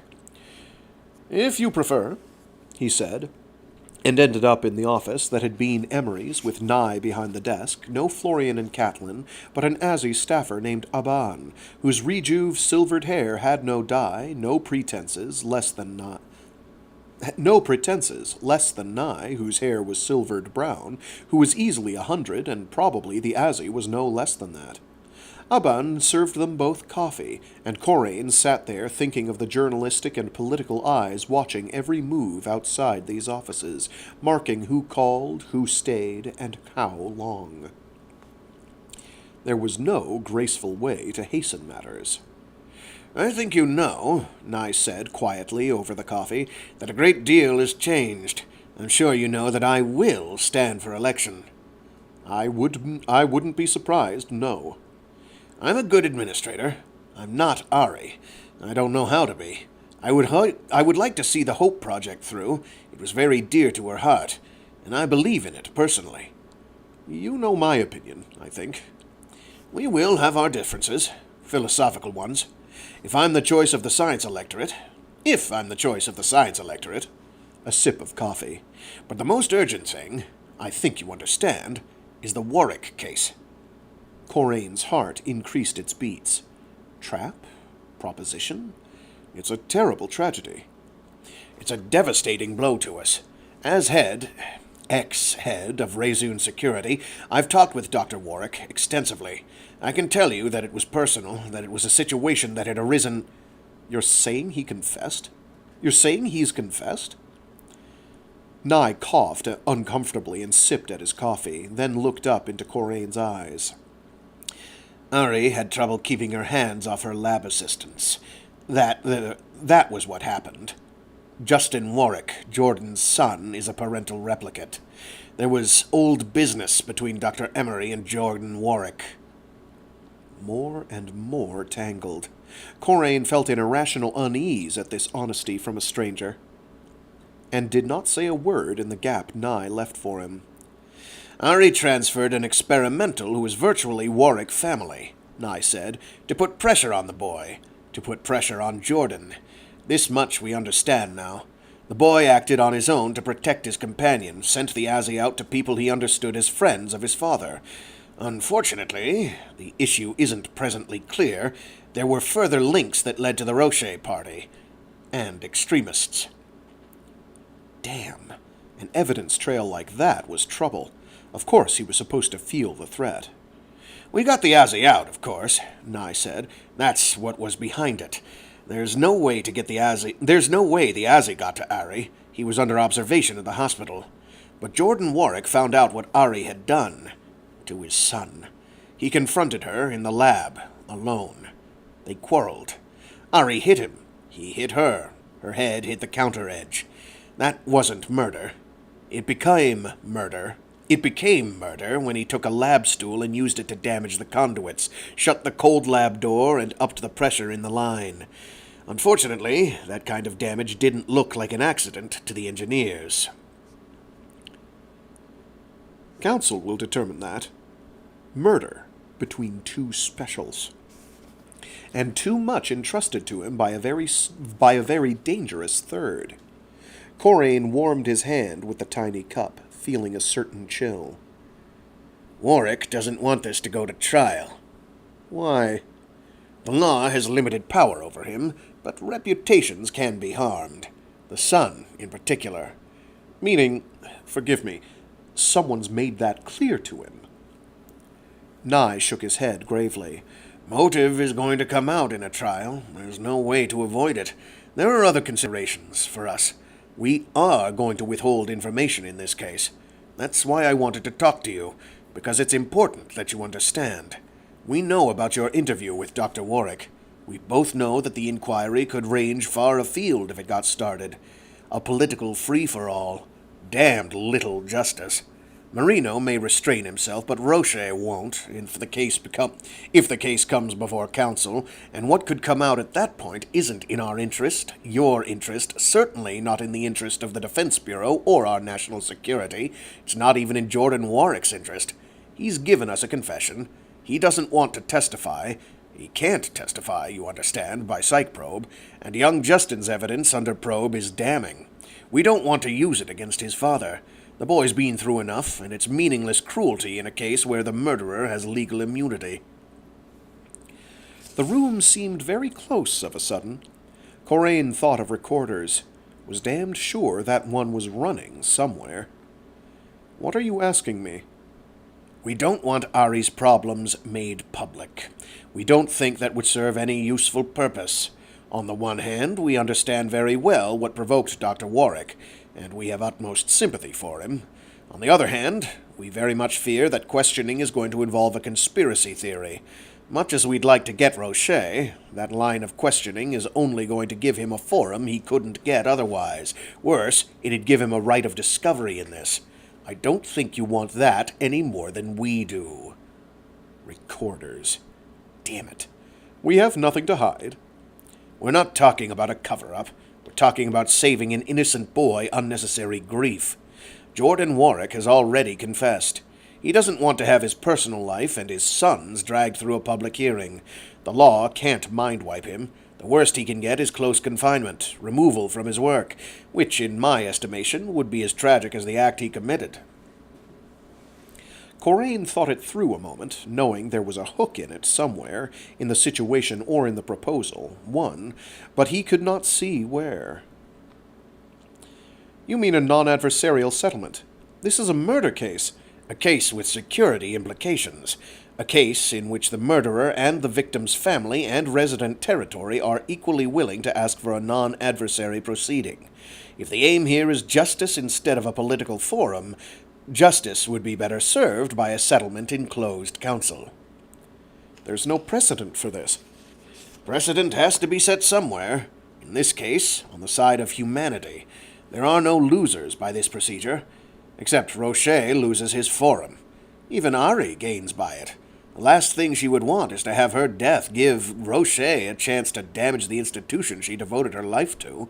We can establish a separate facility for Dr. Warwick, provide him everything he needs to continue his work. We don't want a vendetta. We will insist on his retirement, his complete retirement from public life, because we don't want him taking advantage of this once the settlement is made. Very plainly, sir, both of us have to refrain from making this a political issue, and that includes Dr. Warwick. The settlement will postpone trial indefinitely, in case he breaks his silence. We don't want to have our hands tied. I have to think about this.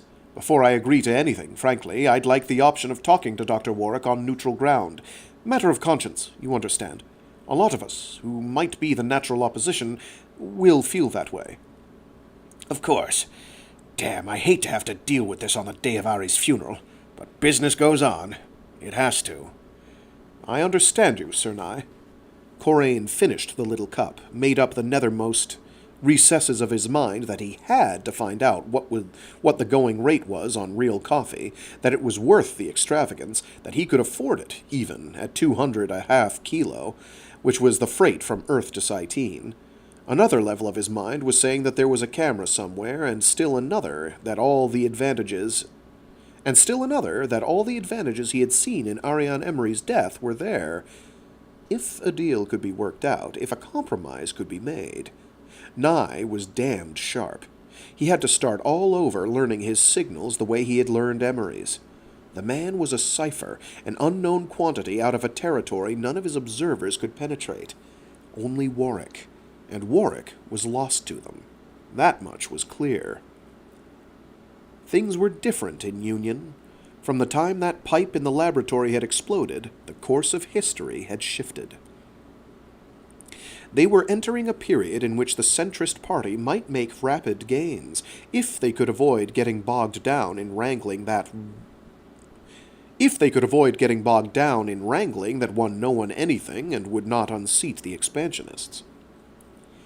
The Rubin Project and the Fargon Project were presumably on hold. The Hope Project might be funded, but further expansions and colonizations might be subject to more intense debate.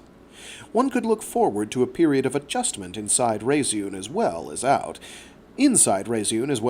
while personalities inside Reseune held in check during the nearly 60 years of Emory's autocratic regime. There was no question who in Reseune had directed the director, even after she had resigned the post, were likely to break out and grab for power within the administrative structure. That also went for other alliances, like those on council. Ludmilla DeFranco was a freshman counselor. Nye would be. Powerful science was going to have a novice at the helm. A damned smart one, but still a novice who did not have the network to support him. Yet. Two of the 5 expansionists were successors this year, and Ilya Bogdanovich was 132 years old and tottering. Corain murmured the courtesies, thanked the proxy from Reseune, expressed condolences to the family, and walked out with his mind busy with the possibility, the very real possibility, of a centrist majority in the council. It occurred to him that he had not raised the issue of the terminated Azi. Marino's issue. He could hardly go back and do it. In fact, he was reluctant to do it, because very possibly that order had come from Reseune Security, for exactly the reasons Nye gave. It was morally repugnant, but it was not quite as if the Azi who had served Ariane Emory for most of her 120 years were harmless. There were, he understood, severe psychological consequences of such a loss. No human reared as CIT could possibly understand the impact of it, except perhaps the staff who routinely worked with Azi. He would raise the issue with Warwick, ask Warwick whether it was warranted, or whether Warwick thought it had been Emory who had put that instruction in the system. Damn, he had rather not bring it up at all. The Azi were dead, like Emory. That closed the book. There was no use for that issue. Instinct had kept him from raising it. It was the old proverb, deal with the devil if the devil has a constituency, and don't complain about the heat.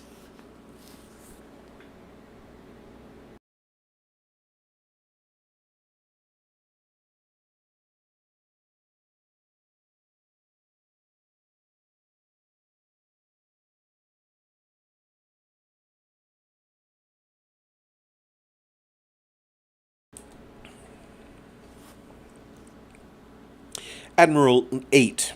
Admiral Leonid Gorodin settled uncomfortably into the chair and took the offered cup. He had come in to pay the requisite courtesy, and Nye had said, "There's something I have to discuss with you, about the Fargon facility, about the Rubin project, and Hope. Have you got a moment?" It was not Gorodin's habit to discuss any issue with the opposition or with reporters, without his aides, without references, in an office his own staff had not vetted. But the same instinct for intrigue that said it was dangerous also said it was the one chance he might have without having Corain aware that he was in serious conference with the opposition. And the names were the names he wanted to hear. "I truly hate to get to business on the day of Ari's funeral," Nye said, "but there's really no choice. Things can slip out of control so quickly." He took a sip of coffee. "You know I'm going to run for Ari's seat." "I expected," Gorodin said. "I expect you'll win." "It's a critical time for us. Ari's death, the potential loss of Warwick on top of it. It's a double blow, not only to us, to Union, to our national interests. You understand that I have a top-level security clearance, equal to Ari's. I have to have. I won't ask you for answers. but I am associated with your projects. I worked with your predecessor during the war. I'm aware you have the clearance, and that you're privy to those files, and you're keeping them out of the investigation. Absolutely. No discussion of those files and no interview with a staffer on those projects, except by personnel with equivalent clearance. You don't need to worry about leaks, Admiral. Or a trial. Gorodin's heart jumped. He wished he had not heard that. There was the likelihood of recorders, and he had to make his reaction clear. What are you saying? Non-adversary settlement. Warwick did it. He's confessed. The motive was blackmail and sexual harassment. His son, you understand, with a complicated situation that, between you and me, could do the boy great harm. Warwick's deal is simple. A facility where he can continue his work. We won't agree to Fargon. It'll have to be on Cyteen. But I've talked to Coraine. Already? An hour ago. I didn't mention the security aspects of this. We talked politics. You know, and I know, Admiral, that there are radical elements involved on the fringes of this case. There are people going to be going over the testimony of witnesses that can be psych-probed, and going over it, and going over it. There are elements of Justin Warwick's testimony that involve the Fargon project that are going to have to be classified. Warwick discussed it with his kid? The motive for the transfer was the boy. Justin Warwick knows more than he ought to know. If there have been leaks in this, Admiral, they've all come from Jordan Warwick. And frankly, if it gets to trial, I'm afraid the threads of motivation run into some very sensitive areas. But if we black out too much of the transcript, that raises other suspicions. In some minds, doesn't it? My God, what's your fucking security worth? Who else knows? Very likely the Azzy that was kidnapped. He's Justin's. My God! It's not likely that Rocher's boys cracked him. He's Alpha, and he's a tape designer. The Azzy is, understand. Not an easy subject. But there is the possibility that he wasn't aware of having classified information. That's why we went to Lou's office when we needed help breaking him out of there. We needed to get hold of him alive and debrief him, in the case we missed someone. Fortuitously and fortunately, the action took care of the kidnappers. All of them. Think. But we weren't overusing our authority when we told Lou that Azzy was a security risk. I suppose the rush of events has been too rapid for all of us. Ari was going to send me to the city with the report for Lou. Unfortunately... You don't think there was any possible motivation on Warwick's part involving the Azzy and Rocher? When he killed Ari? A crime of anger that didn't start out that way. He hit her, that was all. But when she turned out to be seriously injured, he realized he'd just killed his chance of appointment at Fargon. So he killed her and tried to make it look like an accident. It wasn't quite in cold blood. It wasn't quite otherwise either. He hated her. I'm afraid Ari has had serious weaknesses when it came to adolescent boys. A great mind. Correspondingly eccentric vices. A great mind. Correspondingly eccentric vices. Frankly, we're anxious to avoid having that aspect of Ari put out in public view. Conspiracies? No, there weren't. You can interview Warwick yourself if you like, or his son. We have his deposition under psych probe. Not Jordan Warwick's, of course, but the son's indicates fairly well what was going on. There are also some vids that are very explicit. We don't intend to erase them, but they don't have to go out to the news services. It's a very old story, I'm afraid. Blackmail, outraged parent, a cover-up that turned into murder. Damn. Get my son out of there, Warwick had said. Had meant it, evidently. Damn. We want to honor our commitments. The arrangement we have in mind puts Jordan Warwick in a facility of his own, under guard, and he can go on doing work for you. We'll do the testing. You won't have to worry about its integrity. It's altogether a humane solution, one that conserves a talent we can't afford to lose. You've talked to Coraine. He says he's got to study the idea. I tried to point out there are no disadvantages to him supporting a settlement. What does anyone gain from a prosecution of this case? What does anyone gain except Rocher and his cronies? And we've lost terribly by this. Not only the mind. You understand, we're still committed to the projects. The foregone facility. We assume that will go forward. Perhaps the military can make use of more of it than we planned. Meaning the Rubin project is going under. No, we're still committed to that. Without Dr. Emory? Gorodin drew a large breath. You think you can succeed?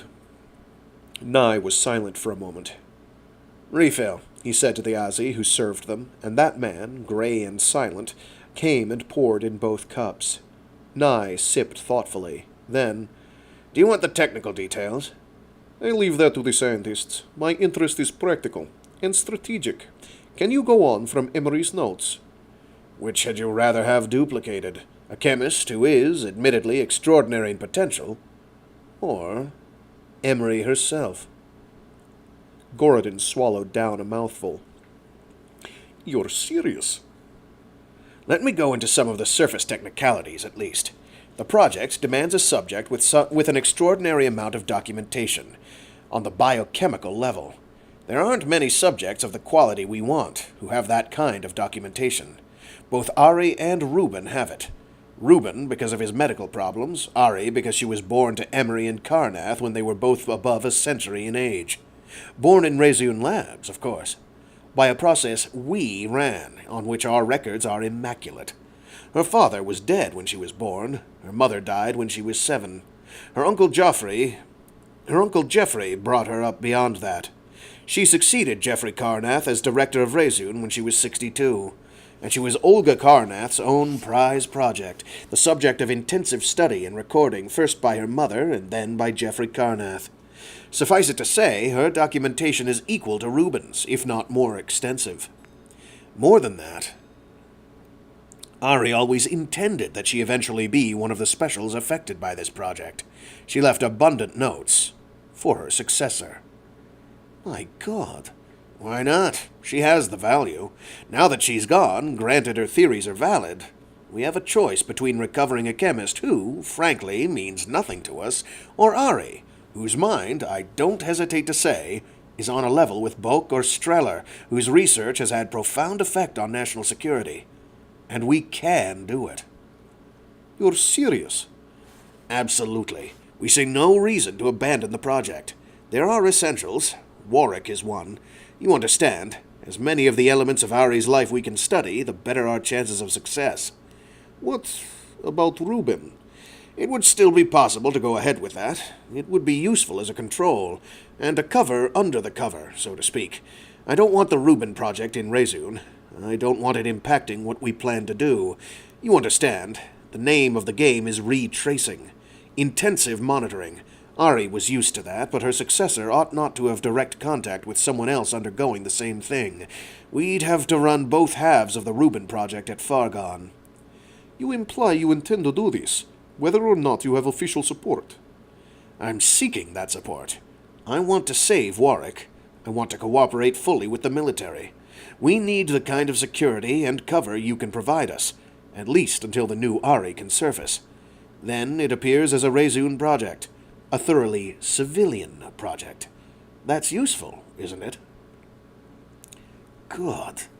Gorodin drank down the other half of his coffee, and held out his cup to the Azi.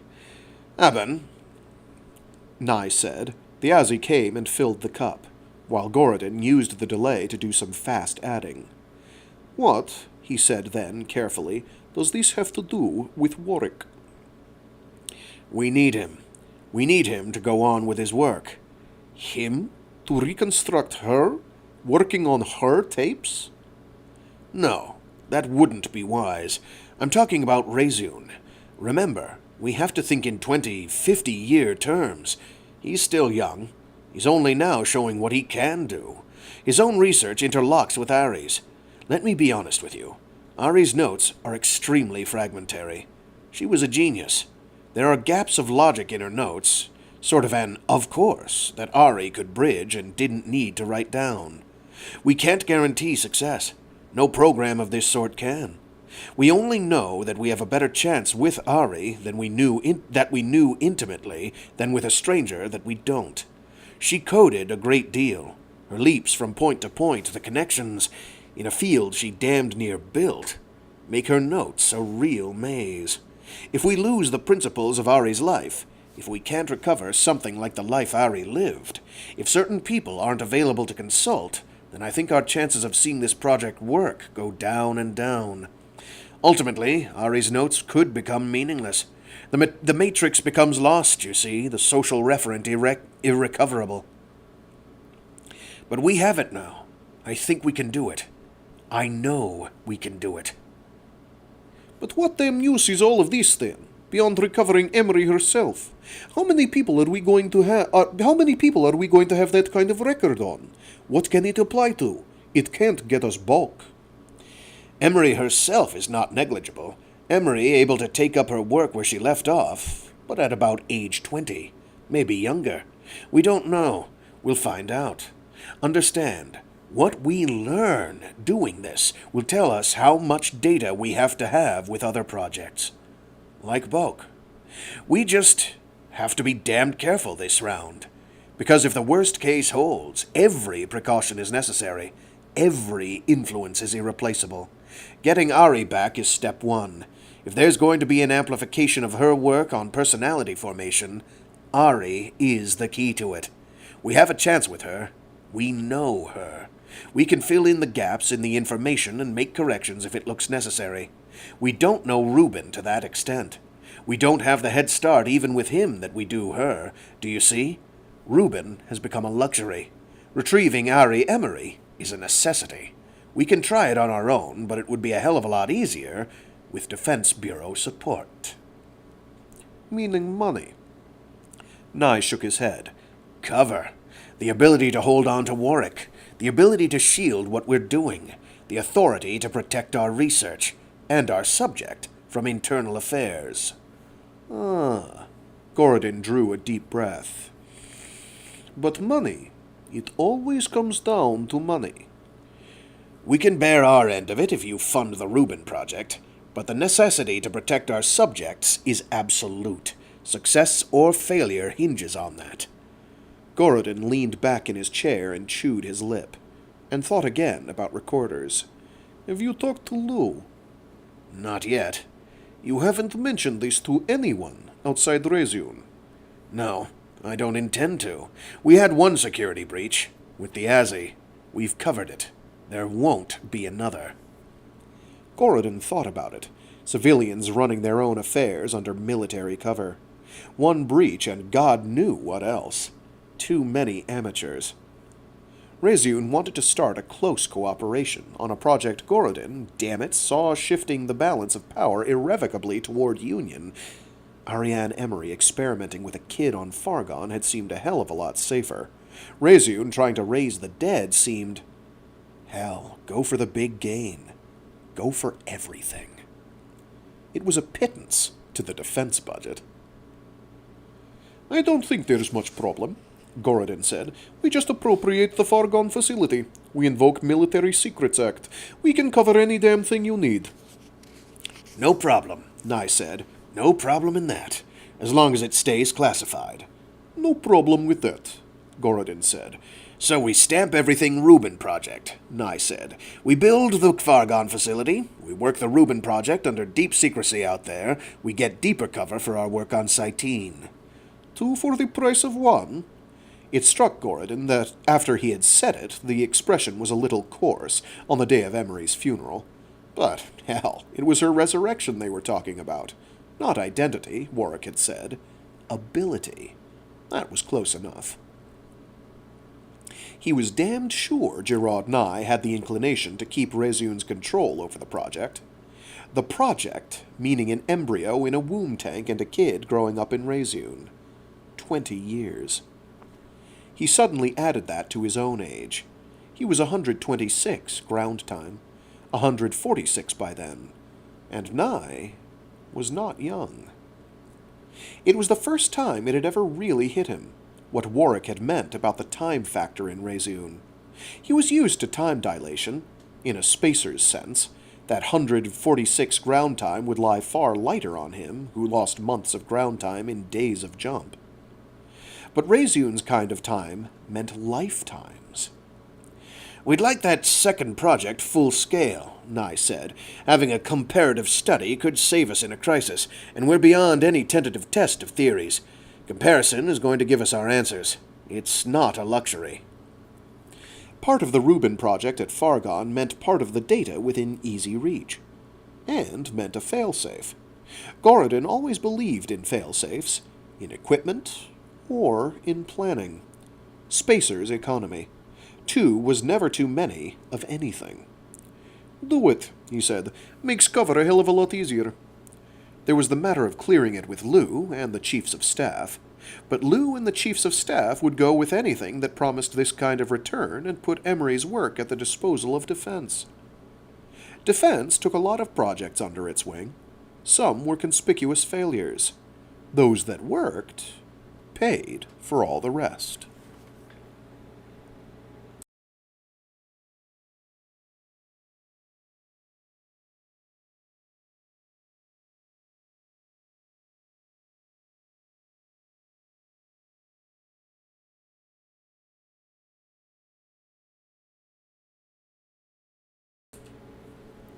Nine. Steps passed the door continually, more than usual. There were voices. Some of them Justin thought he knew. Someone had stopped outside the door, a group of people talking. Please, he thought, please, somebody stop here. He hoped for a moment, and feared. He listened, sitting on the sleeping mat that was all the furniture in the room. He clenched his hands together in the hollow of his crossed legs. Call Ari, he kept saying to anyone who dealt with him. Tell her I want to talk with her. But they were Azi. They had no authority to go above their superior. Their supervisor. They had no authority to go above their supervisor. And as many times as he asked, the supervisor never came. It was a suicide cell he was in, padded walls and door, just a sink and the toilet and the sleeping mat. The light was always on. Food came in water-soluble wrappers little more substantial than toilet paper, without utensils. They had taken his clothes and given him only hospital pajamas, made of white paper. They had not questioned him any more. They had not spoken to him again.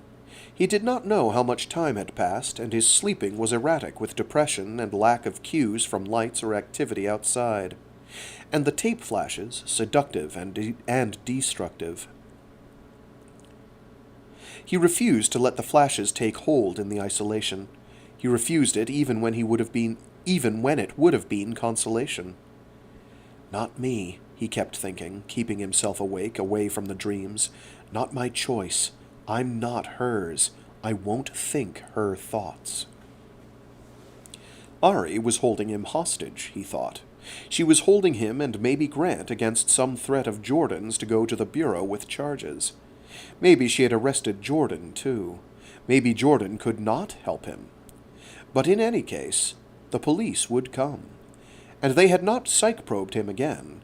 They could not psych-probe Jordan. It was Grant who was vulnerable. She would use Grant against Jordan, and use him, too. He had no doubt of it. He hoped for the police to come. Internal Affairs. Science Bureau. Anyone.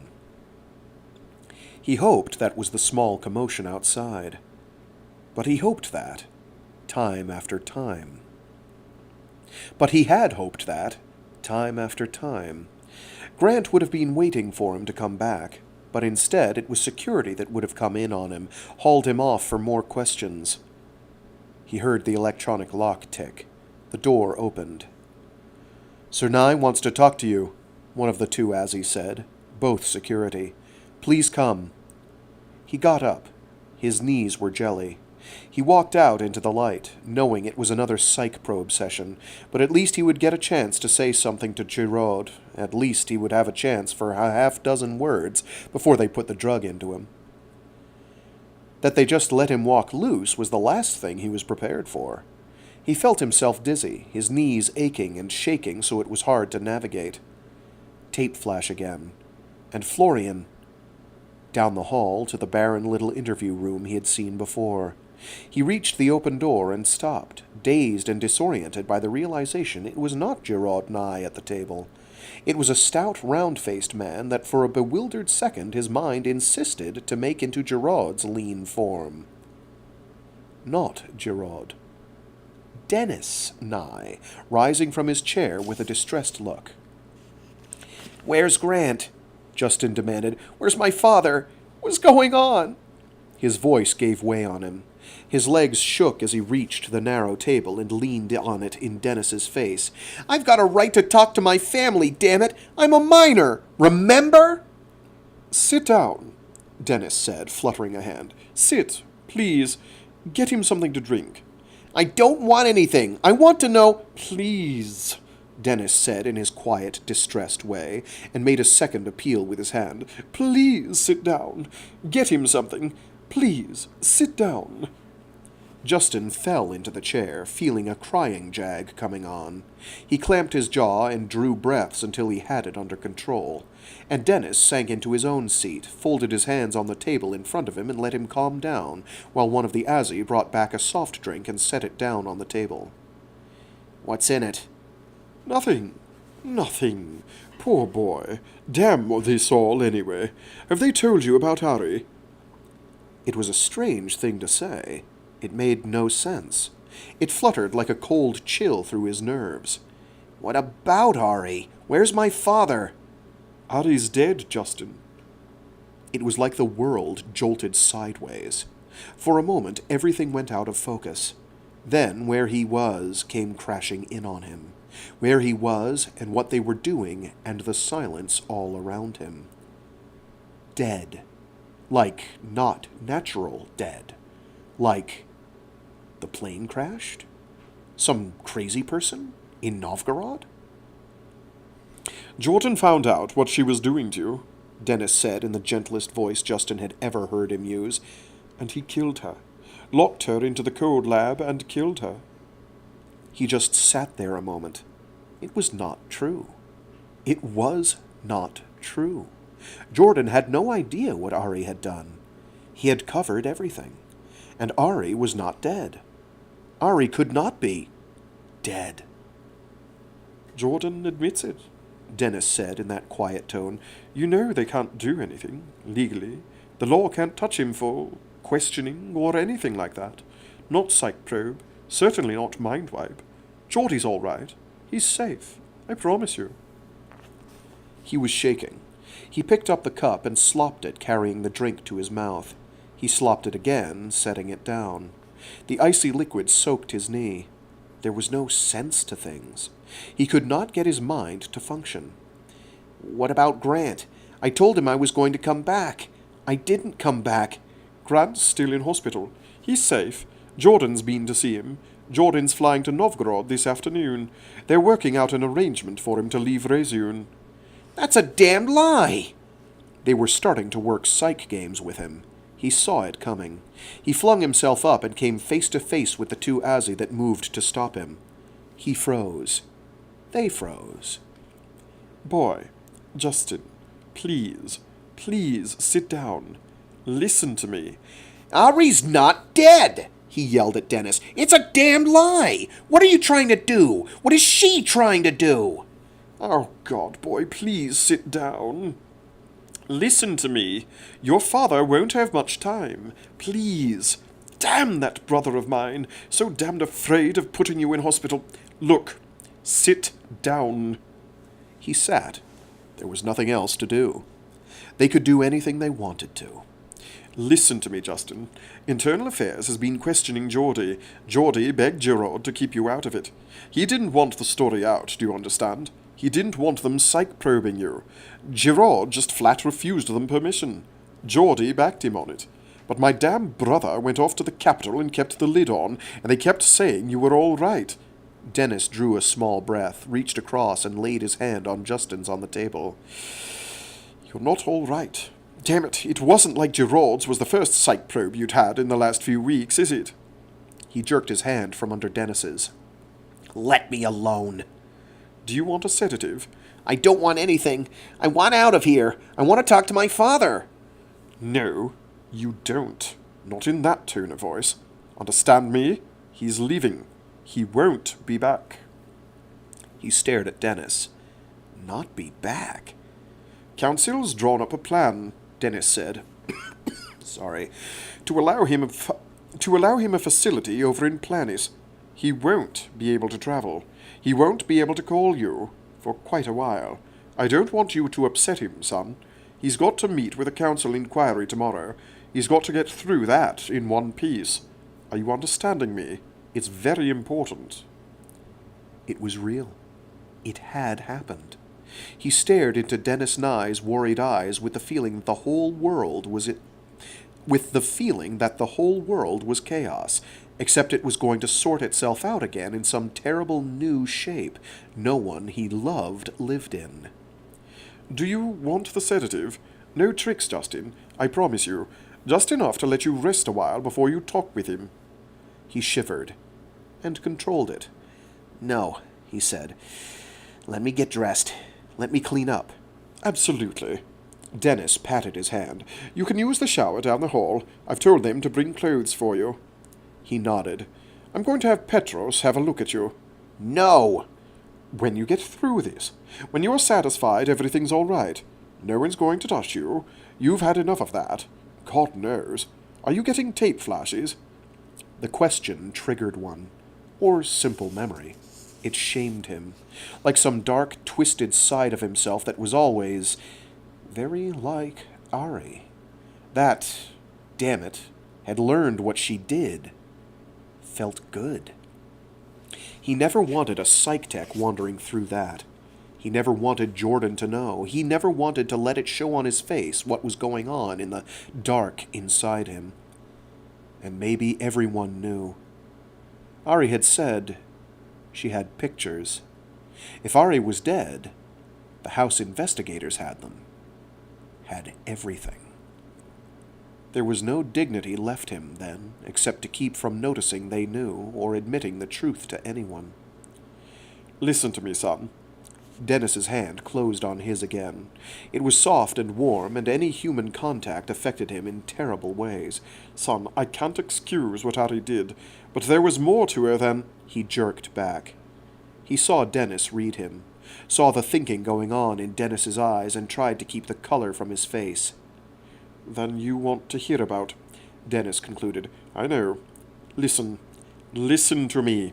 Make this register, all right? All right.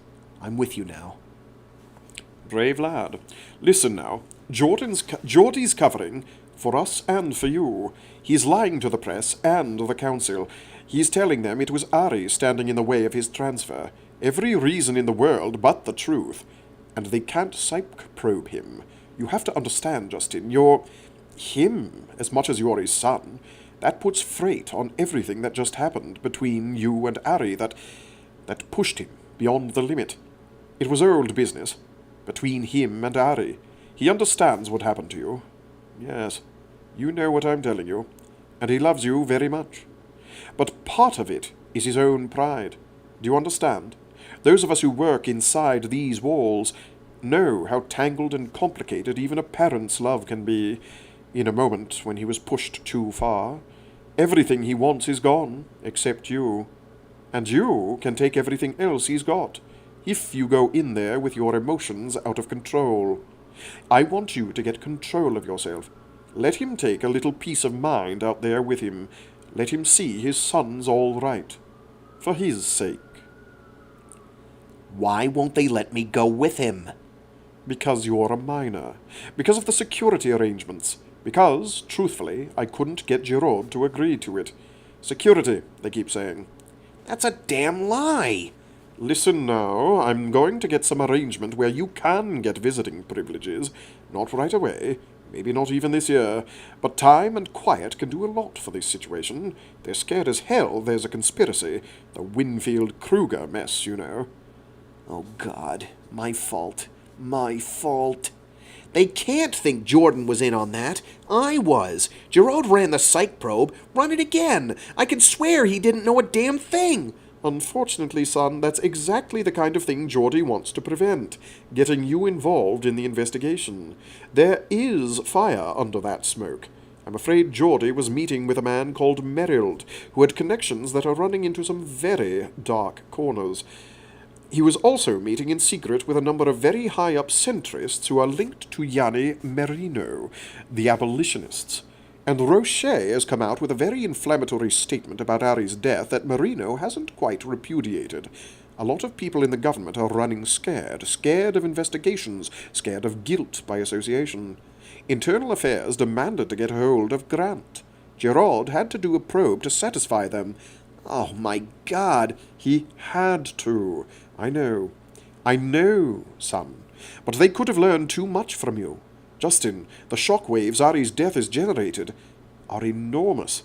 You can't imagine how enormous. The government is in crisis. Careers are in jeopardy.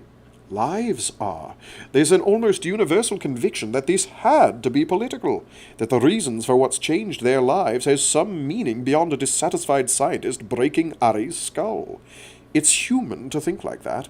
And Geordie's testimony, the fact that he can't testify under probe, the fact that Florian and Catelyn were put down, some posthumous order of Ari's, they think. Yes, they're gone too. People sense something else going on. They want to think something else is going on. Crime of passion from an educated tape designer, gives people cold chills. We're supposed to be too rational.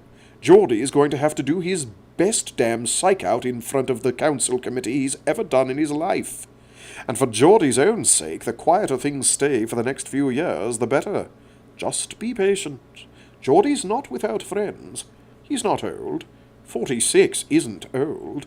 He can outlast the Führer if you don't do something that blows the lid off everything we've arranged. He found enough air to breathe, finally. He tried to think that through. He tried to think what was the safest thing for his father and what his father would want. Tried not to think, oh God, that it was his own mistakes that had caused it. Can you get yourself together? Dennis pressed him. I'm together. I'm all right. What about Grant? Oh God, they could mind-wipe him. Florian dead. And Catelyn... Gerard is assigning Grant back to you. Good things no longer happened to him. He did not believe them. He did not trust them. He has, Dennis said, because I just signed the papers. Get through this business with Jordan, and you can get him out of hospital. Do you want that sedative, son? Justin shook his head, because Jordan would know if there was any drug involved. He had read him all along. Jordan must have. He hoped he could keep from tape flashes if Jordan hugged him. That was how bad it was. That was what Ari had done to him. He was losing his father. He was not going to see him again. And he could not even tell Jordan goodbye without feeling Ari's hands on him. I'm all right, he said. If he could not lie to Dennis and make it credible, he had no hope of lying to Jordan. Getting himself together had to start now, or he was not going to make it.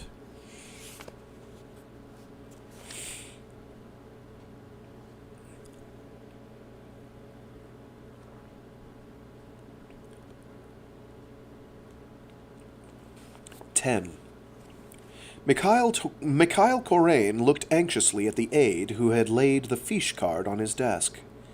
Dells? He asked. The aide nodded. Corain waved a hand, dismissing the aide, slid the card into the desktop viewer, and tilted the screen. Dell Hewitt was a member of Internal Affairs. She happened to be a centrist who was a friend of Ginny Green, who had been the centrist candidate in Internal Affairs in the last election. And in this nervous time of investigations and committees rummaging into every dark corner in Novgorod, she had laid more than her own career on the line with what she had leaked to Yvonne Honner, who she knew would leak it to Della Rosa in his staff. As good as wrap it up and mail it. Regarding the Asi, Catelyn, and Florian, no conclusion. Perhaps the termination was ordered outside the system. Perhaps inside, by persons unknown. Perhaps Ariane Emory did order the termination, not wanting them interviewed. Perhaps she felt it was humane. Perhaps it was some kind of death pact the Asi themselves had asked for. Reseune says they would have been very profoundly affected by the thought of losing her. Also, Reseune says, they were security, but with a fix on Emory.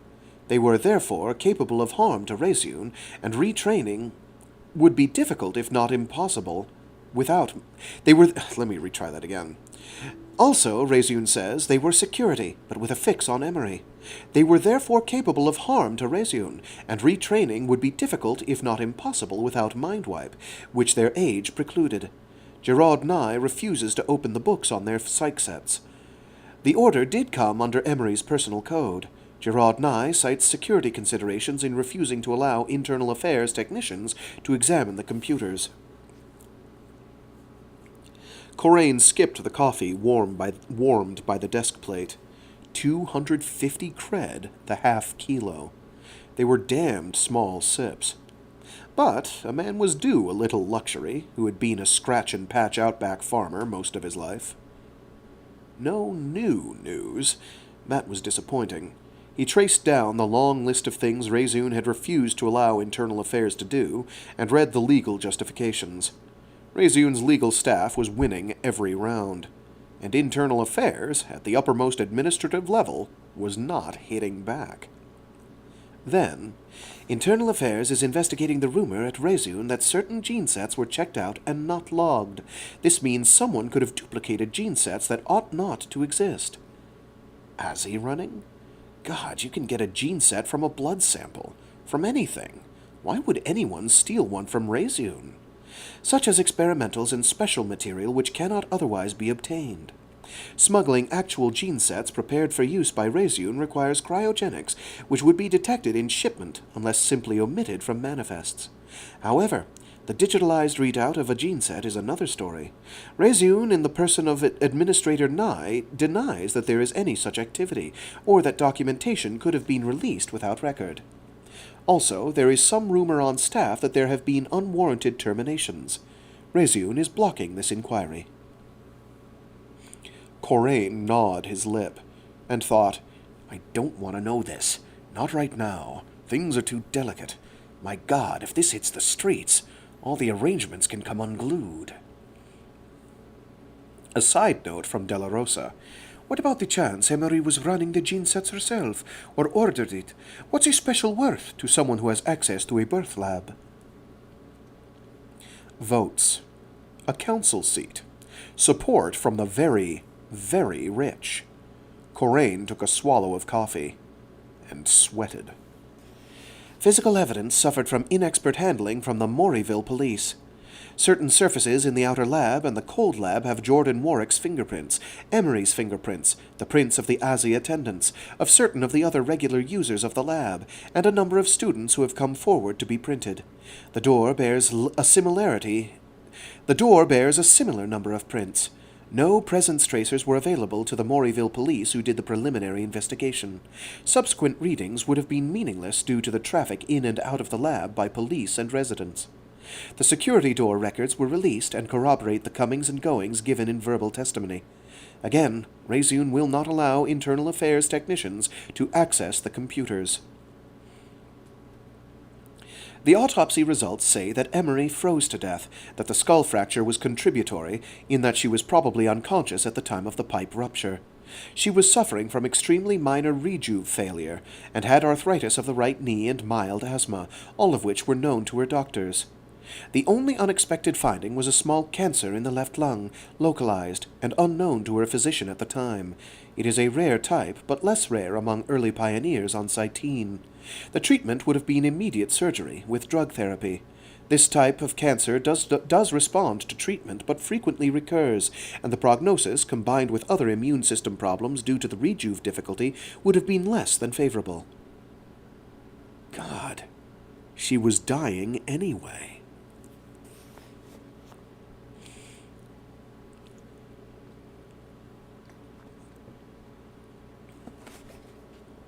How many more pages?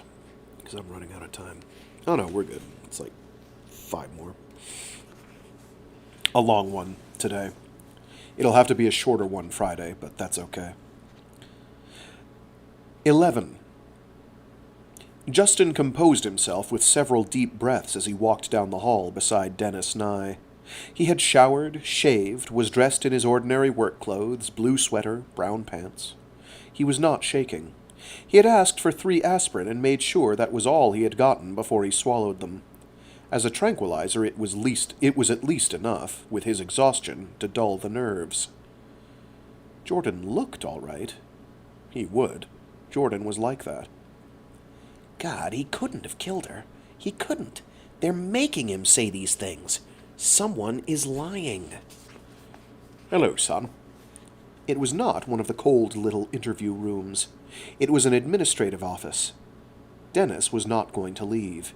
He had explained that. Neither were the Azzy guards going to leave. And a recorder was running because no one trusted anything, and they wanted to be able to prove to investigators that nothing had gone on in the meeting. Hello, he said back, and thought he ought to go and put his arms around his father at a time like this, in front of all the people who would see the tape. But, damn it, Jordan was not inviting it. Jordan was being reserved and quiet and had things to say to him Jordan needed to get in order. All he had to say was goodbye. All he could say was goodbye. Anything else, and he could make a mistake that would go on that tape and ruin everyone's life worse than he had already done. Things like, "I'm sorry I tried to deal with Ari. I'm sorry I didn't tell you. I'm sorry you had to find out. I'm sorry you had to find it out yourself. It's all my doing. All of it." Don't bring up Grant, Dennis had warned him. Don't bring it up at all. The committees could want to talk to him if you do. Let him forget about him. Let them forget about him. Are you all right? Jordan asked him. I'm fine. Are you? Son, Jordan's mouth trembled. Oh, God, he's going to lose it. In front of all of them.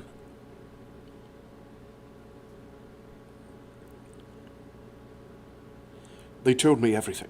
You don't have to tell me. Please. Jordan drew a deep breath and eased it out again. Justin, I want you to know why I did it. Oh, sorry, I got that. Son, Jordan's mouth trembled. Oh, God, he's going to lose it. In front of all of them. They told me everything. You don't have to tell me. Please. Jordan drew a deep breath and eased it out again. Justin, I want you to know why I did it. Because Ari was an influence this world didn't need. I did it the same way I'd try to fix a bad tape. I don't have any remorse for it. I won't ever have. It was a perfectly logical decision. Now someone else is running Reseune and I'm transferred, which is exactly what I wanted, where I won't have Ari changing my designs and using her name on my work like she's done over. and using her name on my work she's done over. I'm free. I'm just sorry it blew up like this. I'm a better scientist than I am a plumber. That's what the investigators said. I backed up the pressure, and they caught it in the monitor records. The anger had been there at the start, real anger, profound, shattering anger. It cooled at the last. It became a recitation, a learned part, an act meant to look like an act. He was grateful for that last coolness when Jordan threw the ball to him. I know why you did it, he almost said, then thought that could come out wrong. Instead, he said, I love you, and nearly lost control. He bit his lip till it bled, saw Jordan with his own jaw clenched. I don't know if they'll let me write to you, Jordan said. I'll write. I don't know if they'll give me the letters. Jordan managed a small laugh. They imagine we can pass messages in, hello, how's the weather? I'll write anyway. They think there's some damn conspiracy. There isn't. I promise you that, son. There isn't anyone who knew, and there wasn't supposed to be anyone who knew. But they're afraid out there. People think of Ari as political. That's how she was important to them. They don't think of her first as a scientist. They don't understand what it means when someone takes your work and turns it inside out. They don't understand the ethics that were violated. Ethics that were violated? God, he's playing for the cameras. The first was a speech to the committee, but the last was a code to me. If he goes on any longer, they're going to catch him at it. I love you, Jordan said then. more than anything, and held out his arms. It was over. The play was over. The actors had to embrace. It was all right to cry now. He would not see Jordan after this, not hear from him. Maybe forever. He crossed the little space like an automaton. He hugged Jordan, and Jordan hugged him, hard, a long time. A long time. He bit his lip through because the pain was all that helped keep him focused. Jordan was crying. He felt the sobs, quiet as they were. But maybe that would help Jordan's case. Maybe they had done all right in front of the cameras. He wished he could cry. But for some reason he was numb, except the pain and the taste of blood. Jordan had played it too hard, had sounded too cold-blooded, too dangerous. He should not have done that. They might play that tape on the news. People would be afraid of him. They might think he was crazy. Like the alphas that went over the edge. Like Bach's clone. They might stop him from his work. He almost shouted, "He's lying! My father is lying!" But Jordan was holding on to him. Jordan had done exactly what Jordan wanted to do. Jordan had not been locked in a room for a week. He knew what was going on in the world. He had been talking to the investigators. Jordan was playing a part, running psych on all of them. That was what he was doing. Jordan was going to go to that Senate committee and get himself the best deal he could, and maybe that bit would keep the tape off the news. Because Jordan's work was very important to defense, and the military could silence anything it wanted. "Come on," Dennis said. Jordan let him go and let him leave. Dennis walked him out the door. Then Justin cried, leaned against the wall outside after the door had shut, and cried until his gut ached.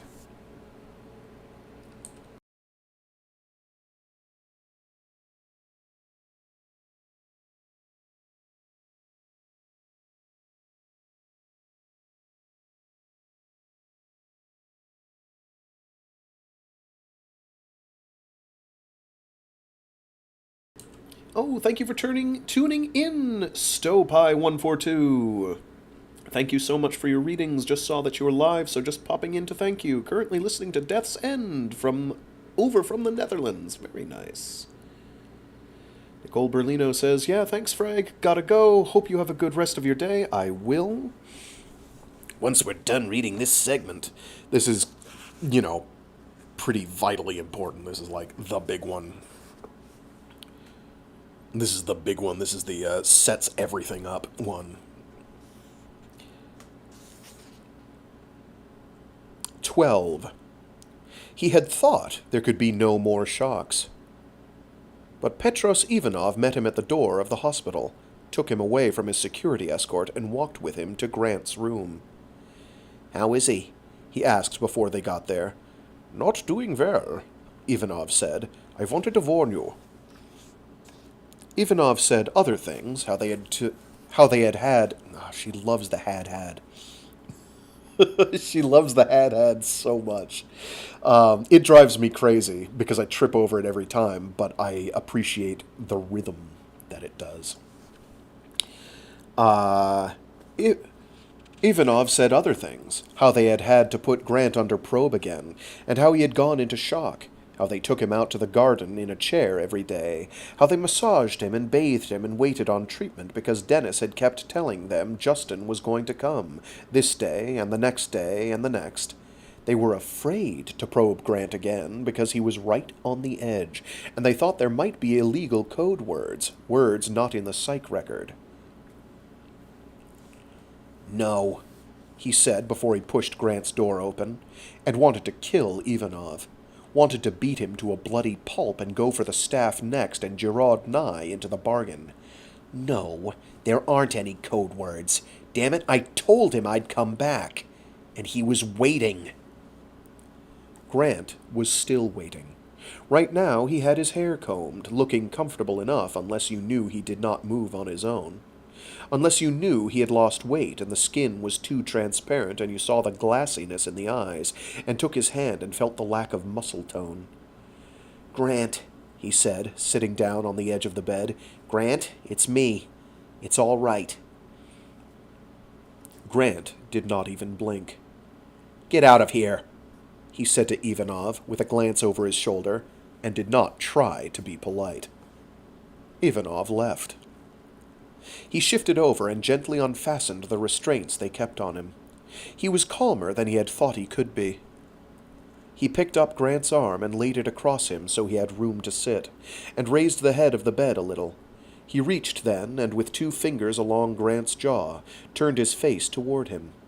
It was like moving a mannequin. But Grant blinked. "Grant, it's Justin." Another blink. Oh, God, he had thought Grant would be gone. He had thought he was coming in here to find a half-corpse that they could not do anything with except put down. He was prepared for that. In 5 minutes from the first door to Grant's room, he had gone from the hope of recovering Grant to the expectation of losing him. Now it was full circle. Now he was scared. He was safe if Grant was dead. "Oh, God, damn me for thinking like that. Where did I learn to think like that? Where did I learn to be that cold? Is it tape flash, too? What did she do to me?" He felt like he was coming apart, felt hysteria welling up like a tide, and Grant did not need that. His hand was shaking when he took Grant's hand in his, and even then he thought of Ari's apartment, how the room had looked.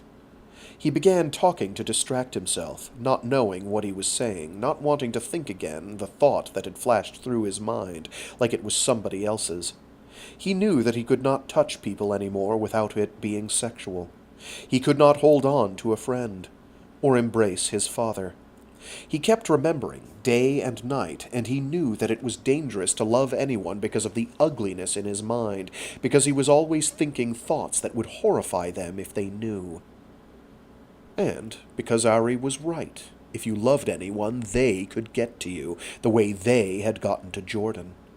Grant was the way to him, of course.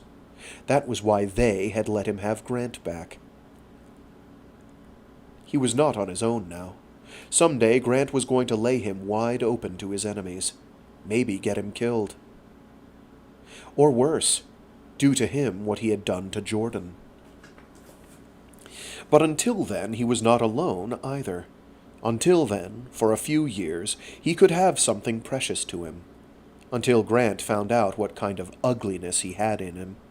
Or even after Grant found out. Grant, being Azzy, would forgive anything. "Grant, I'm here. I told you I'd come. I'm here." Perhaps for Grant it was still that night. Perhaps he could go back to that, and pick it up again at the morning after. Another blink, and another. "Come on, Grant. No more nonsense. You fooled them. Come on. Squeeze my hand. You can do that." Fingers tightened, just slightly. The breathing rate increased. He shook at Grant slightly, reached up and flicked a finger against his cheek. "Hey, feel that?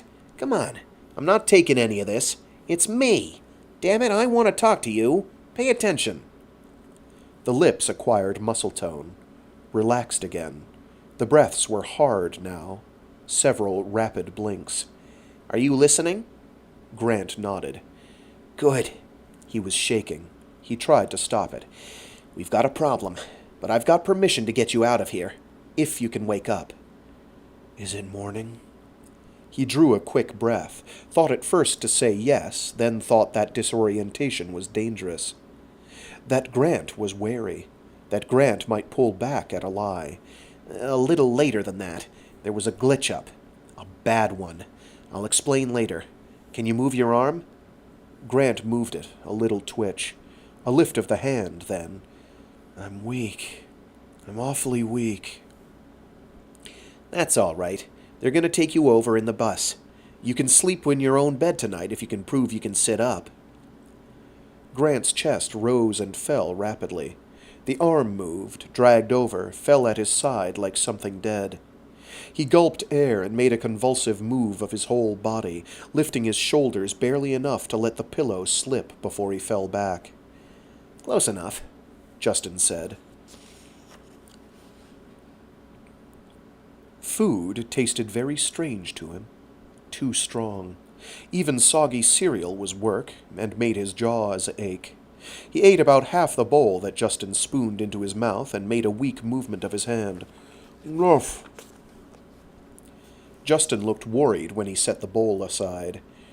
It's a lot for me, Grant said. Talking was an effort, too, but Justin looked so scared. Grant reached out and put his hand on Justin's because that was easier than talking. Justin still looked at him with all hell in his eyes, and he wished like hell he could take that pain away. Justin had told him everything last night, poured it on him while he was still groggy and exhausted, because, Justin had said, that's the way they hit me with it, and I guess it hurts less while you're numb. Grant had cried then, and Justin had cried. And Justin had been so tired and so unwilling to leave him that he had stretched himself out on Grant's bed beside him, still dressed and on top of the covers, and fallen to sleep. Grant had struggled to throw the bedspread over him, had not had the strength in his arm, so he had rolled over, left the spread with Justin, and rolled back again. And lay there with just the sheet, too cold until Justin woke up midway through the night and got a blanket for him, and hugged him and cried on his shoulder a long, long time. I need you so much, Justin had said. Perhaps because he was Ozzy, perhaps because he was human, he did not know. That was the most important thing anyone had ever said to him. He had wept too. He did not know why, except Justin was his life. Justin was everything to him. I need you too, he had said. I love you. In the dark hours, in the hours before morning, when people could say things that were too real to say by daylight. Justin had fallen to sleep by his side a second time. Grant had waked first and lain there a long time, content to know Justin was there, until Justin had waked and gotten up, apologizing for having slept there. As if he had not wanted Justin there all night. As if Justin was not the most important thing in the world to him, who made him feel safe, who was the one he would do anything for, whom he loved in a way that no woman and nothing he had ever longed for could matter to him. Aw.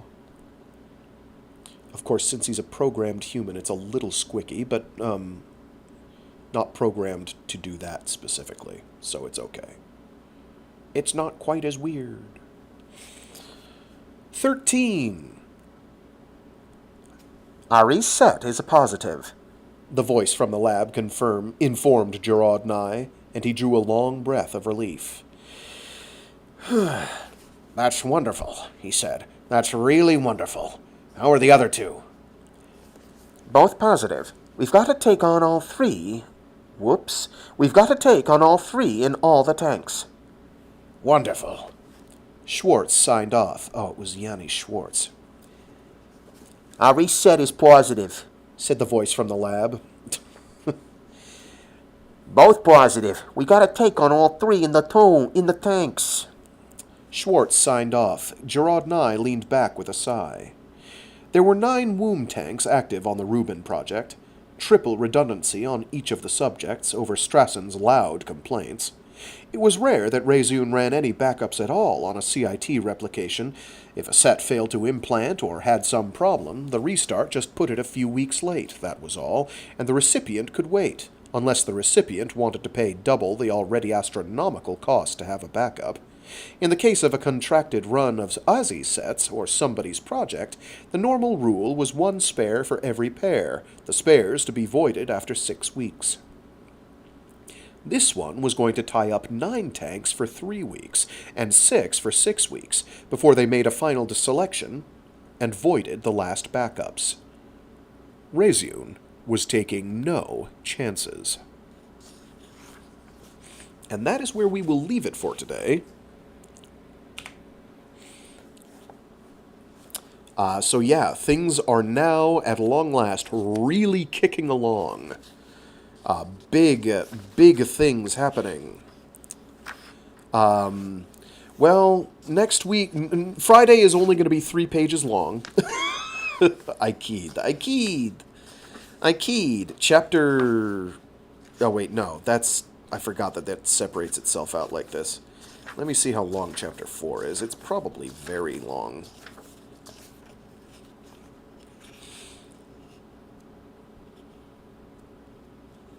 Because now we get into kind of the meat of the book. That's not too bad. I don't think I'll be able to do all that on Friday. I might have to split it in half. Friday's going to be kind of dicey. But we'll see. Anyway, stuff is moving along. So, Ari is dead. Long live Ari.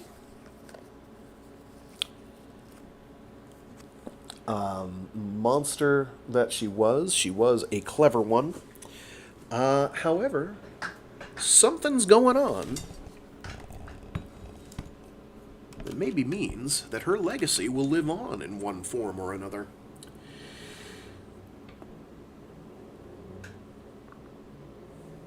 Well, she's left her mark for sure on certain people. Indelibly.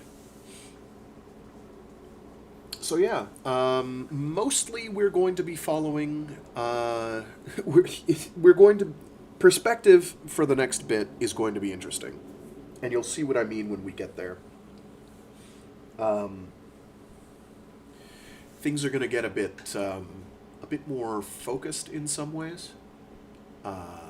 Things are also going to slow down a bit, in terms of raw pacing, if not time traversing. You'll see what I mean when we get there. I don't feel like that's too much of a spoiler, and if it is too much of a spoiler, I'm sorry. Whoops. I don't think it is, though. Anyway, yeah, that was a pretty long one.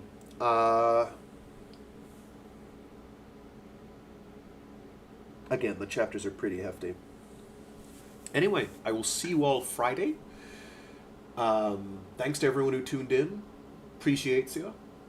Glad other people are enjoying this. This book is a wild one. This is just the beginning. This is like, we're still in like the first quarter of the book. Well, yeah, still within the first quarter of the book, roughly. So there's a lot to go. Admittedly, it's depending on the printing, it's split into 3 volumes. Mine is a collected edition. I don't know how close we are to the end of the, quote, first book, unquote. I actually have no idea. Is there a table of contents that would inform me? No, there isn't. I'd have to do the manual poke.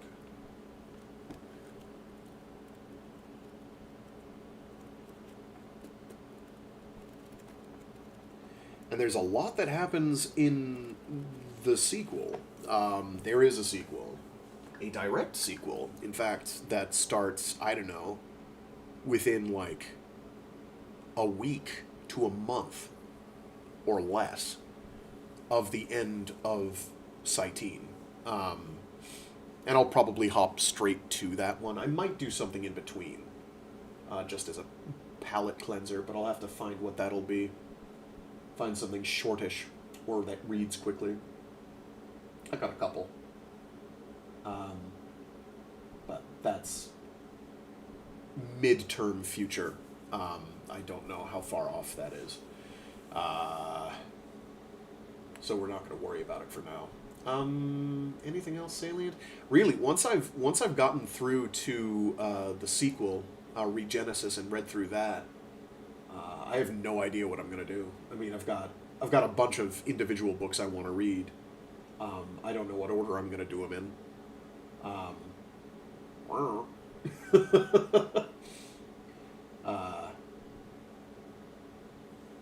Options abound.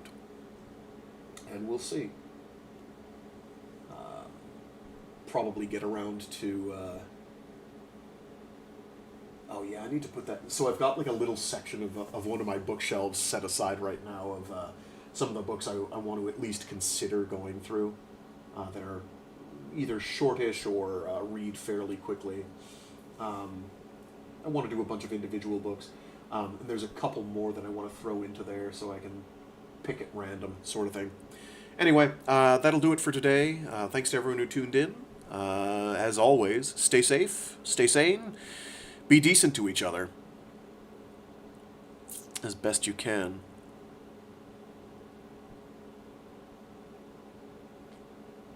Sometimes that's the best we can do. Anyway, with that, I'll leave you all to it.